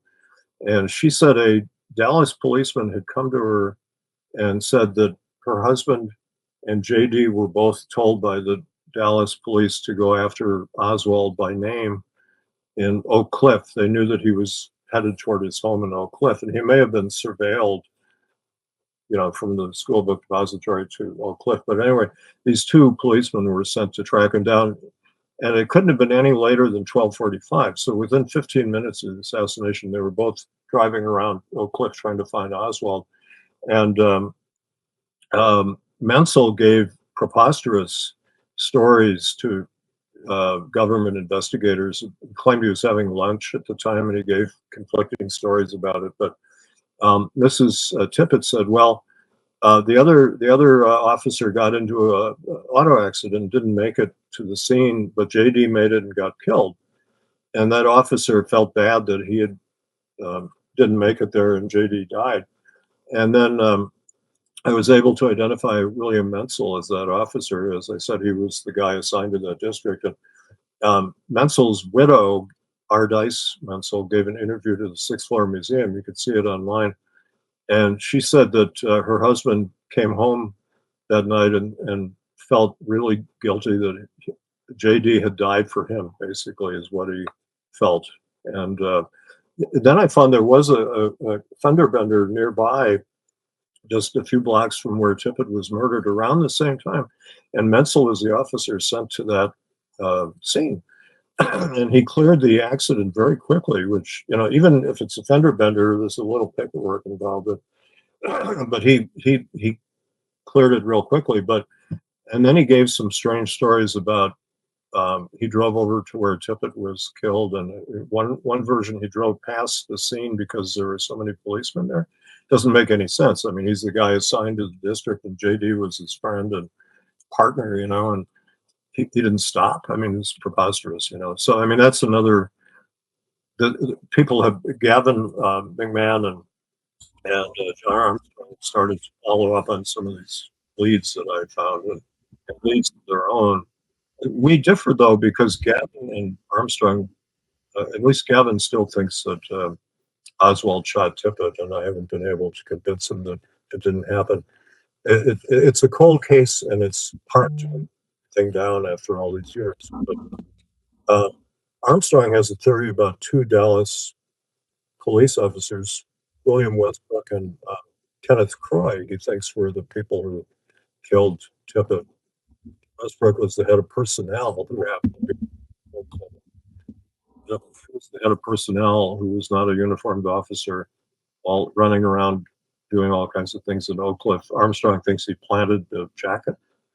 I had a lot of trouble when I was doing my research trying to figure out this jacket that was evidence, and they claim this proved that Oswald was the fleeing gunman, but they could never link the jacket to Oswald. I mean, they actually tried, I think it was like hundreds of dry cleaning establishments. They could never prove that Oswald owned this jacket. And Armstrong thinks that Westbrook planted this. And Croy, it turns out, was the first officer on the scene after Tippit was killed. There were two young women living at the corner house right next to where Tippit was shot, the Davis sisters. And Virginia Davis came out when she heard the shots, and she said policemen were already there. And that's really interesting. And so Croy possibly was already there because he was involved possibly with this shooting. So I'm really glad that other people are pursuing leads, and I've been trying to help them any way I can. Yeah. Well, regardless, the more eyes on it and the more evidence that we can go through and uncover, the better. So, differing opinions. But since the last time we spoke, one thing I came across, and it was a surprise to me, was that and tell me if I'm wrong, but did you speak with the people, the witnesses at the Gloco station, and also the? No, I didn't. William Turner did that. He was a former FBI agent who wrote a book on the case, and he identified 5 witnesses who saw Tippit sitting in his car. There's a gas station at the end of the viaduct. There's a viaduct connecting Oak Cliff to downtown Dallas. You could see downtown buildings, and if you get Oswald lived very close to the viaduct, and if you get in a car and go across the viaduct, you can get downtown in 5 minutes, or vice versa. And Tippit was waiting for Oswald to come off the viaduct, probably on a bus. I mean, Oswald was first on a bus. He was spotted on a bus, and then he sensed that something was wrong, so he got off the bus, and then he took a cab. And J.D. Tippit was sitting at the gas station watching it, and then the bus went by Oswald, so he took off at a high rate of speed. And Turner found these witnesses who knew Tippit. A lot of people knew Tippit in that area, which is odd because he wasn't the officer assigned to that district. Like the Davis woman said that Tippit was familiar in the neighborhood, and Aquila Clemens, very important witness, who was a domestic working in a house close to the scene. She saw 2 men fleeing the scene, and she talked to people very bravely about it. And then she gave an interview to Mark Lane and Emil D'Antonio for the documentary Rush to Judgment. She was never seen again. This is early '64, and she said the Dallas police had come to her and threatened her, and they said, if you talk, something happened to you. So Joe, who were the sisters that were located across? I keep forgetting their names, but they and I blanked the other Davis name. They were at the corner house, but they said that Tippit lived next door. One of them said Tippit lived next door. Davis, right? Virginia Davis and Two young Davis women. They're both like one was 16 and one was 20, I believe, and they lived with their husbands. And one of the odd things was they fled Dallas that night. They were scared, and somehow the government tracked them down, brought them back to Dallas, put pressure on them to tell the story that the government wanted to hear. And I believe one of them is still alive. I wasn't able to find them, but one of them is still alive, but she doesn't talk to people. That's part of the thing. A lot of those people are scared with good yeah. reason. I remember when reading about Mark Lane, the documentary, when they said that, when they were down in Dealey Plaza, everything was pretty pretty normal. And when they went out to Oak Cliff to start talking and walking around the Tippit scene and talking to people, that's when things got really tense. Yeah, that's what Emile D'Antonio said, who was the director of Rush to Judgment. He was a famous radical filmmaker. He made the great film Point of Order about the Army McCarthy hearings, and he made In the Year of the Pig about the Vietnam War. And I knew him. I interviewed him for public television in LA when he did the film Underground, which was about the Weather Underground. And Hollywood rallied to his side because the FBI was trying to put pressure on him to reveal the whereabouts of the Weather Underground. So I covered that story, and he asked me to come interview him on TV. And he said, I was on Variety, the trade paper. He said, oddly enough, Variety has been fairer to me than any other publication over the years. And I said, I wonder why. And he said, well, because you guys have to tell exactly what's in a film. When you review a film, you just have to be accurate about it. And because the exhibitors want to know what's in the film. And he said the other press, they just make stuff up and attack. But he was a terrific guy. He was a radical filmmaker. But he's the guy who said, yeah, all the pressure was at the Tippit scene. He said, we expected trouble at Dealey Plaza, but there was no trouble there. But the Tippit scene was full of tension. So, Joe, in your opinion, with ABC coming out with that catastrophic crap that came out a couple months ago about basically Oswald being the lone gunman and whatever it was, what do you say to the people out there? Like, again, people really take you seriously. I mean, like you are one of the most respected researchers and just somebody who knows what they have done through their career. What do you say to people that look at these like mainstream things and they believe this propaganda that's out there? Yeah, that's why I wrote the book Political Truth, the Media and the Assassination of President Kennedy. When I was doing it to the Nightmare, which was the product of 30 years of research, and I kept thinking I should do a chapter on the media lying to us about the assassination. And I finally decided not to because it's too big a subject for one chapter.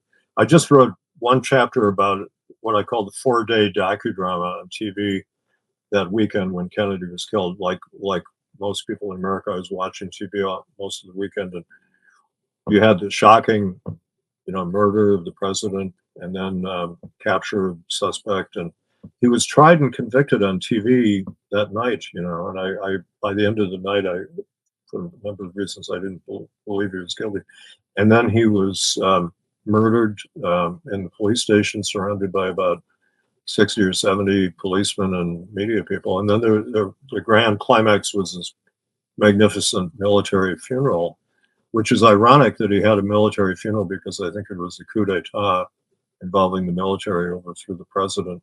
But it kept the public tranquilized. Everybody stayed home. 93% of Americans were watching it on TV, and they didn't go out in the streets like they would in some countries. If the leader is killed, they go on, riots and whatever. But we were all watching TV and being told, "Here's the story; it's all over with." And by the way, Dan Rather, in one of his numerous specials that he did about the assassination, he said the day that I remember is November 26th, Tuesday. And he said, nobody ever talks about that, but he said, that's the day America went back to work. We all went back to work, and basically life went on, and, we were sad, but life went on. And basically he was saying everything returned to normal, but it didn't. And I remember that day as being extremely bleak. I went back to school, and I felt, I'd lost my bearings, and I was planning to get into politics, and I no longer felt that way. But now the media have been lying to us all those years. The mainstream media, the New York Times is the biggest culprit. CBS is another one, and the Washington Post is another. Those are the three that I focus on the most. But many other outlets continue to tell us that one crazy guy without an apparent motive shot Kennedy for no reason that we know of, And they have a lot of cliches they use about why he might have done it, And they keep pushing this false story.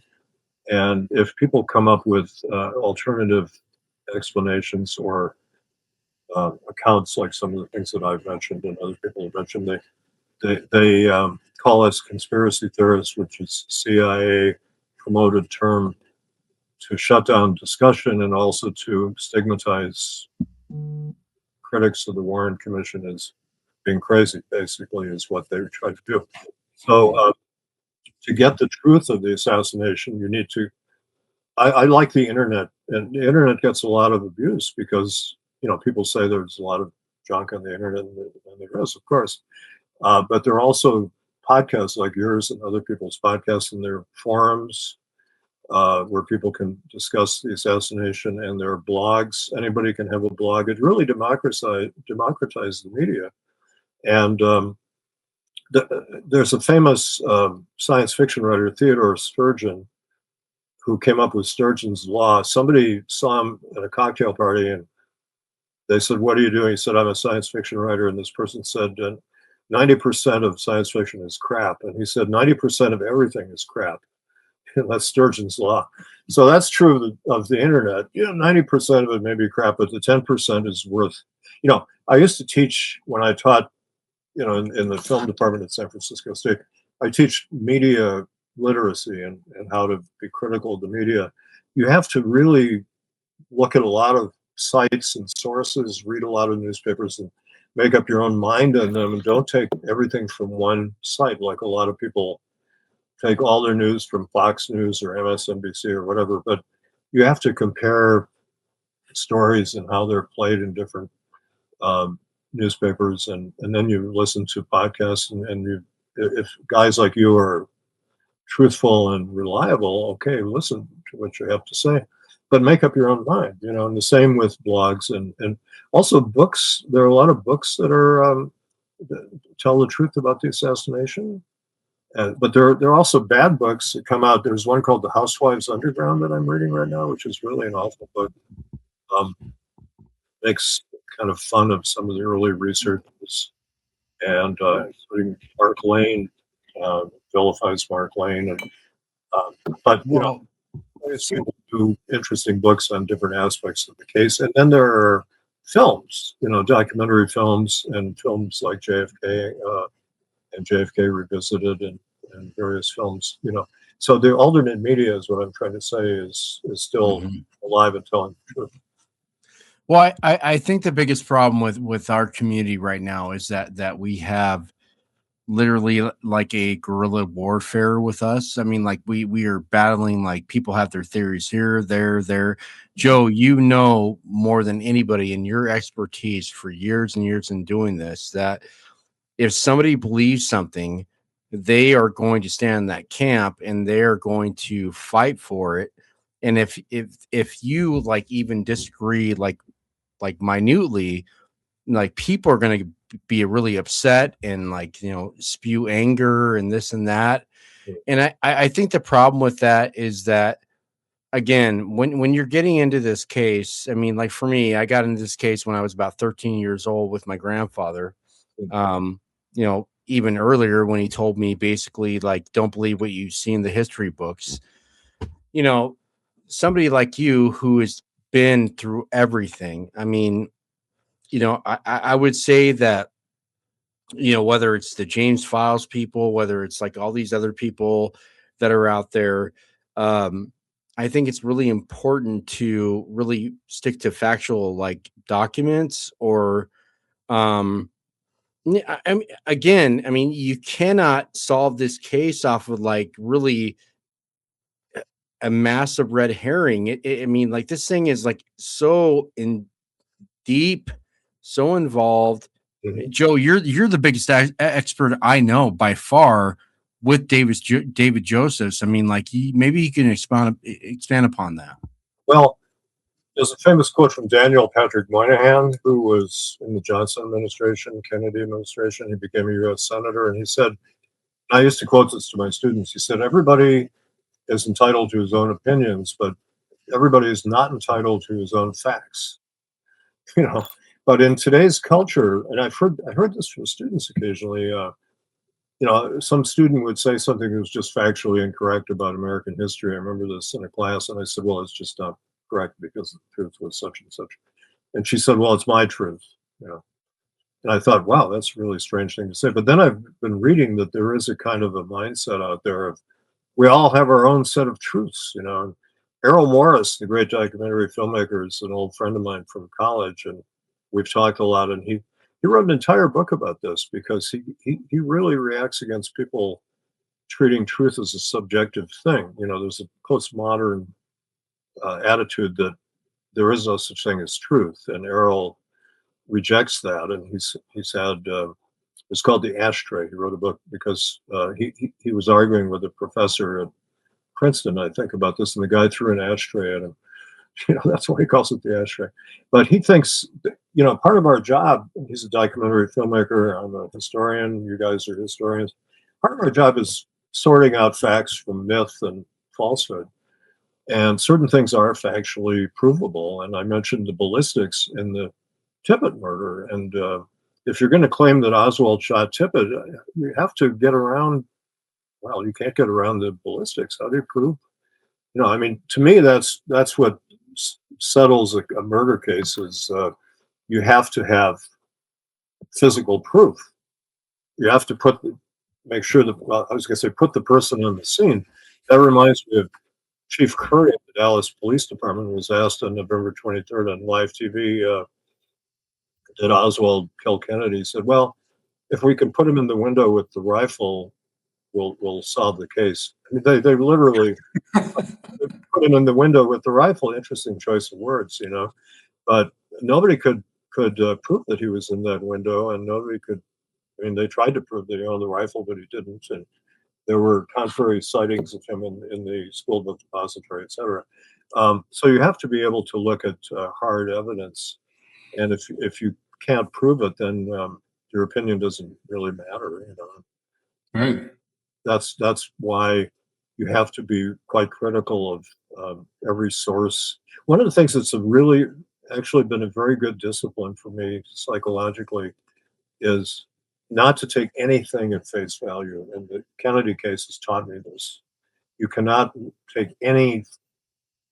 Oswald said to his brother the day after the Kennedy was killed, he said, "Don't believe all this so-called evidence." That's a great line. You know, don't take it at face value, study it, because so much of what is claimed about this case is just provably false or questionable. And the frustrating part of it is, you know, we may never know. I mean, I'm sure we'll never know the whole story because the case was bungled at the beginning. And, you know, a lot of murders go unsolved in daily life. And if they don't collect the evidence properly in the first few days, it's hard to solve the case. So last question to you, and I hate to interrupt you. I mean, like I respect you and really, I mean, so from the grand standpoint for all of us, right? So we have our kids, you know, you have your kids, your grandkids, you have people that are out there. I have kids, Eli has kids. And what do we say to them right now with the grand like view that's out there for this next generation that, you know, have this thing about Ben Shapiro saying that this is McKinley, it doesn't matter today. I think to me, what is really significant about all this is that what you underlined, like with this whole like what you done this last hour, you displayed basically like what David Joseph has and like what our other guests have.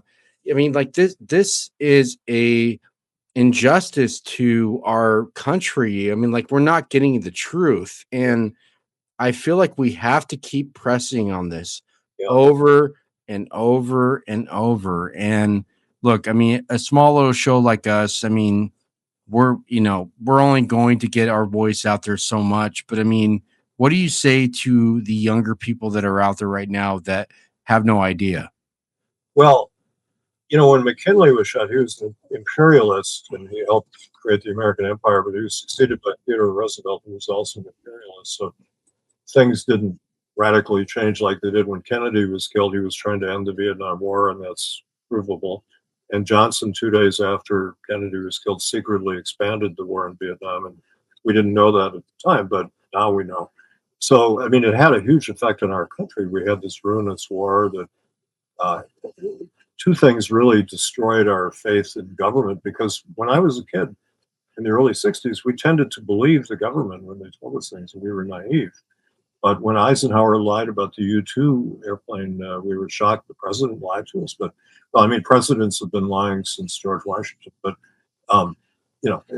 we began to be skeptical about the truth coming from the government because of the Kennedy assassination and the Vietnam War and all the things that have happened since then. And now we have a president who just lies routinely, and the media are calling him out on the lies, but it's hard to keep up with all the lies. And so we're living in this almost reality world of this crazy president who's, lying all the time. And it was really hard for the ordinary consumer of news to know what's going on in the world. And even if you're an expert in the news and foreign affairs or whatever, there's a lot we don't know about Iran and Venezuela and Cuba and all these things. And I often think that it takes about 10 years for the truth to come out when people start writing memoirs or documents start coming out. But in the Kennedy case, many documents have taken decades to come out, and there's still some that are classified or redacted, And how come if one lone crazy guy killed Kennedy for no reason, which means basically that it wasn't very consequential and it didn't change our country, how come they kept the evidence secret all those years? Much of the evidence. How come they lied about it? One of the things that I think, to answer your question, is very encouraging. When I was teaching at San Francisco State, I taught a course called Film and Society, which was a covert way of teaching history because they don't get taught history very much in schools anymore. And so I would show films on historical topics and then talk about, okay, is this film accurate and what really happened in Watergate or Civil War or whatever. And I found they were very interested and very receptive. They didn't know much coming in, but they got interested. And I would have one day every semester on the Kennedy assassination. I would show some of the witness interviews from Rush to Judgment, which are remarkable. I would show the Zapruder film, and I would talk about how it was altered, which really surprised them. But I told them exactly what I thought. And I would show clips from, like, Wag the Dog is a good film showing how they can alter.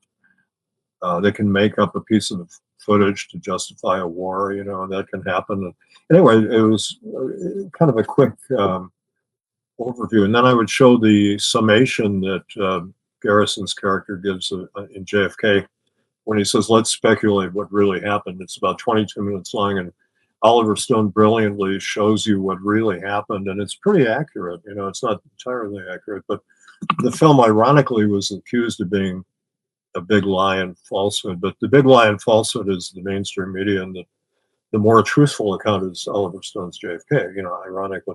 So anyway, but then so I raised all these issues, and the good thing was that these young people were interested, and they were not having a knee-jerk reaction to it. Like a lot of my peer group, I'm a baby boomer, I would try to talk to my friends about the assassination. Nobody wanted to hear about it, and they would get very defensive and huffy about it, and try to end the discussion and stigmatize me and other people as crazy conspiracy theorists and all. But I didn't find that with the newer crop of kids. I think they're interested in it if you just tell them about it and show them interesting film clips and kind of make it real to them. make them think for themselves. Is somebody said, what you can do teaching is not so much give them information, but give them enthusiasm for a subject. And part of that is to make them think for themselves. In a university, it's the one place where you should be able to raise any question and think about anything and debate it with your friends. And I found that when I went to college, we had a lot of heated debates, but it was interesting, and I learned a lot from other people. And I think I do that when I talk to guys like you, and we don't have to agree on everything. Life would be very dull if we all agreed. And the Kennedy case is so complicated too that no two people see it alike. But you can achieve a synthesis if you do a lot of reading about it. Read the actual documents, but take them with a grain of salt, because some of those are lies and fabrications. Read books and take those with a grain of salt. And I've been studying this since I was going to say since it happened, but I wrote a short story about Kennedy's assassination in October 1961, 2 years before it happened.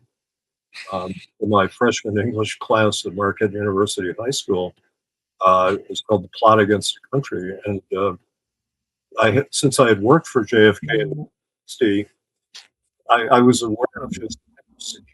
Like the first time I met him was a very small event at 2 blocks from our house at the Wauwatosa, Wisconsin City Hall, and he showed up with a reporter and an aide, and that was it. And we all stood around and talked to him afterwards, and there was no security at all. And then 4 days later, I saw him at the biggest campaign rally in Milwaukee. The film Primary shows this rally with 3,000 people, and I went up and talked to him and got his autograph and shook his hand, and there were a few policemen around, but they weren't really very vigilant. And I became aware that he had a lack of security.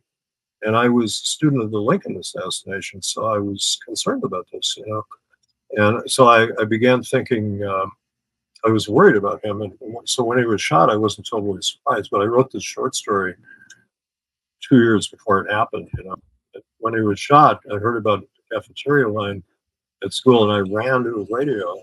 That's what I tell people: get to a radio or TV set right away when something is happening, because often the first reports are more accurate than the cover stories they come up with later. And the first reports I heard on the network radio from 12:40 to 1 o'clock were that the shots came from the front. They said either the railroad bridge or the hill ahead of the president, which we now call the grassy knoll. And then around 1 o'clock, they started saying all the shots came from behind, from this building called the Texas School Depository. And I was already a journalist at the time, and a red flag went off in my head, to use a mixed metaphor. I began thinking, wait a second, they just reversed the direction of the shots, and they aren't saying why. If on the news they say, we made an error the first time, and here's why, because here's a witness, whatever. They didn't even do that. They just said, they consigned the earlier reports to what Orwell called the memory hole, and so I began thinking this story is fishy. And then when I saw Oswald being dragged back and forth in the police station that night, and he kept saying I didn't shoot anybody, so I believed him. And so I was, by the end of the day, I didn't believe the official story. But Barry Levinson, who directed Wag the Dog, said that run to a TV when something happens, he said they can change the story within 2 hours. This was back in the late 90s. Now they can change a piece of film a lot quicker, within minutes. They can alter it, but it does help to get there with the first account of something, because there are a lot of what they call anomalies come out at the beginning that later are ignored or denied. And Vince Palomara, who's a very good researcher, who's made it his life study to study the Secret Service reaction to the Kennedy murder and how that some of them were actually involved in the murder. He put together a thing that's on YouTube called Network Anomalies about the JFK assassination. Yeah, that's a brilliant piece. You're right. Minutes of people on network TV saying things that were later denied by the Warren. Yeah. Well, so Joe, I want to thank you so much for being on our show. I mean, this has been an incredible appearance. We have to do next episode talking about Frank Capra and just Spielberg and so many things we have to touch on. And we hope to get you back on August. So hopefully we can get you back then. But as you know, with every episode that we have our hosts do the first takes and then our guests close the show out. So for me, Joe, thank you so much for really coming back with us. I mean, you are one of the key factors of really carrying this message to the younger generations, to really basically give Oswald and his family his innocence. Uh, honestly, I think this guy was just, he wanted to be a secret agent or whatever he wanted to be. But I think this guy was just somebody that wasn't there at the book depository that day and fired a gun off on the 6th floor. And the fact that we're still being fed this crap every day is insane. But also on the flip side, with movies, um, the fact that you know so much about George Stevens, the fact that you know so much about like James Dean, about just everything that we talked about with John Ford. I mean, like, you are brilliant, and we're so happy that you gave us all of your knowledge tonight. So I want to thank you on that. And here's Eli. Yeah, thanks again, Joe, for coming on.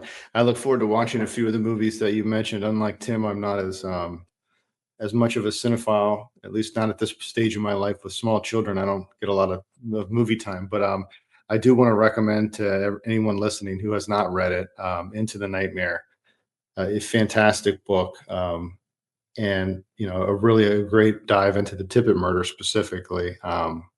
It's one of the best out there. So if you've not read it, pick it up and check it out. Thank you, Tim and Eli. And I just want to mention my recent book called I Love Movies But, which is a very long memoir in the form of an interview with my good old friend Danny Perry from University of Wisconsin-Madison. We belonged to a group of film buffs and cinephiles at the time. 25 of us went into either teaching or making films. Errol Morris was another one, and Danny was one, and we called ourselves the Madison Film Mafia. So I did this interview book with him from Sticking Place Books, a new really good publisher of film books. And I talk about all the different books I've done, some of the the ones we've been talking about. I try to give the background and the inside stories about each one, which I always find interesting to read about how writers work and make a living. And I try to tell stories. Why did I get into the Kennedy assassination? How did I study John Ford, etc. And but I'd love to talk about Spielberg and Capra. These are two people who I've studied in great detail, and last night I saw Disclosure Day for the second time. We haven't really talked about it much, but we'll talk about that. And Capra is subject of great interest to me. I've done 2 books on him too, and he's such a fascinating character, but troubled figure too.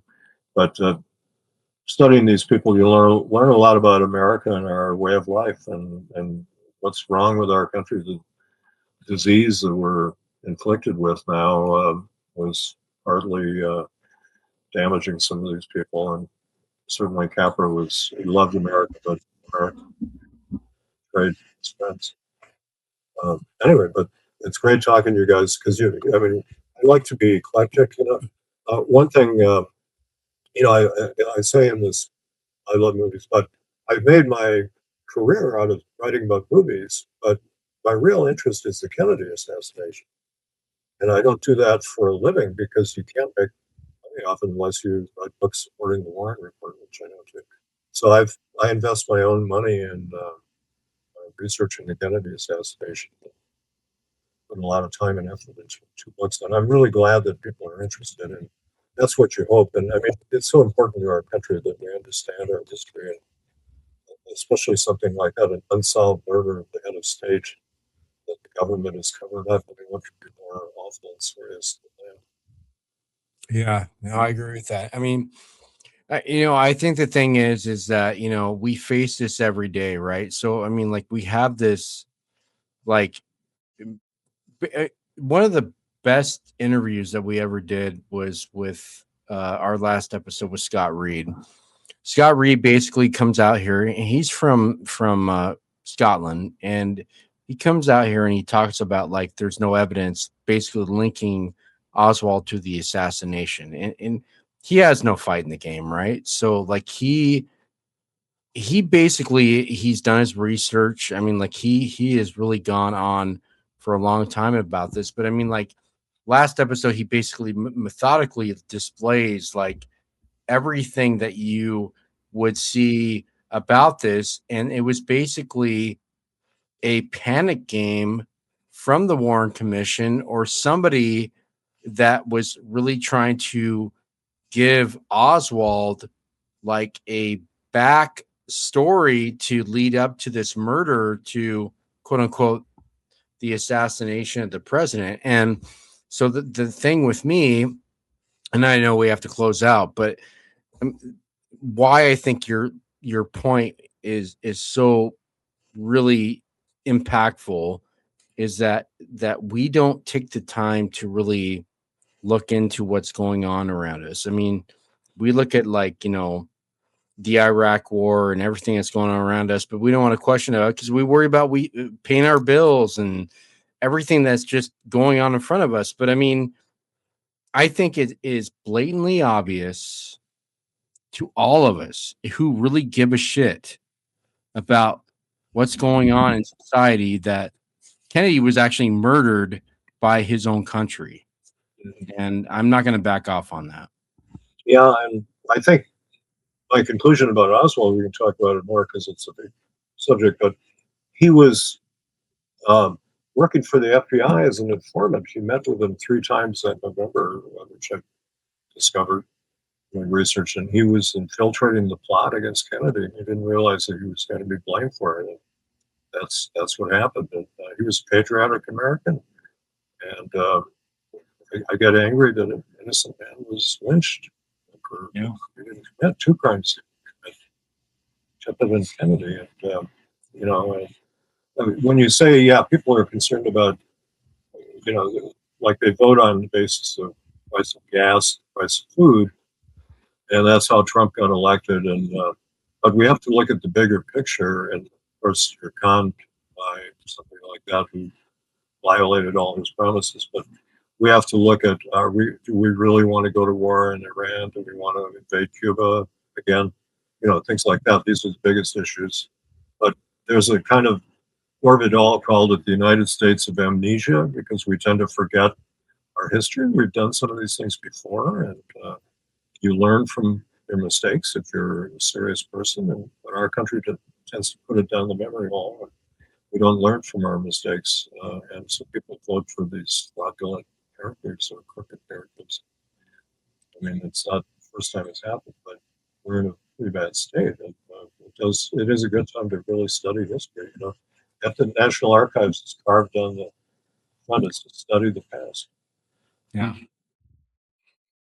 You have to study the past because you understand your future if you don't do that. And again, your book Into the Nightmare, which you can pick up on Amazon.com, is an amazing, you know, just really bridge to really understanding what happened with the Tippit murder, and of course Oswald and what's going on. And again, I recommend everybody to be critical thinkers. We need to be critical thinkers about everything that we do in life, whether it's being a parent, whether it's being about our surroundings. But I mean, like, again, if you're living your life every day thinking that Lee Harvey Oswald alone was in a building with a really shit poor rifle and killed the president with those violent wounds that he had, then you're living in fantasy land. And Gerald Posner, come on this show and debate me and debate everybody else. I'm going to call you out on this. So anyways, I said my final takes on this, but Eli, do you have anything else you have to say before we go? No. Thanks, Joe. Thanks. Yeah. Bring it on, Gerald. Bring it on. I recommend John Ford movie Pilgrimage. If you haven't seen it, searchers, we're back to the beginning. Anyway, it's great talking movies and JFK and Tippit with you guys. It's really a pleasure. Thank you. Thank you. No, this is fantastic. Thank you so much. I apologize for the little rant that I just did, but This has been great. Again, please pick up Into the Nightmare. I'm going to leave a link to his books on our show at the bottom of our YouTube description. And again, it's the great Joseph McBride. Thank you so much for being on with us. Thank you, Tim and Eli. Great to see you. Sure. See you again soon about Capra and Spielberg. Absolutely. We're going to have an August show with you about that, and it's going to be great. So thank you so much. Okay. And like I say every episode to our audience, the truth is out there. We'll see you next episode, and thank you so much.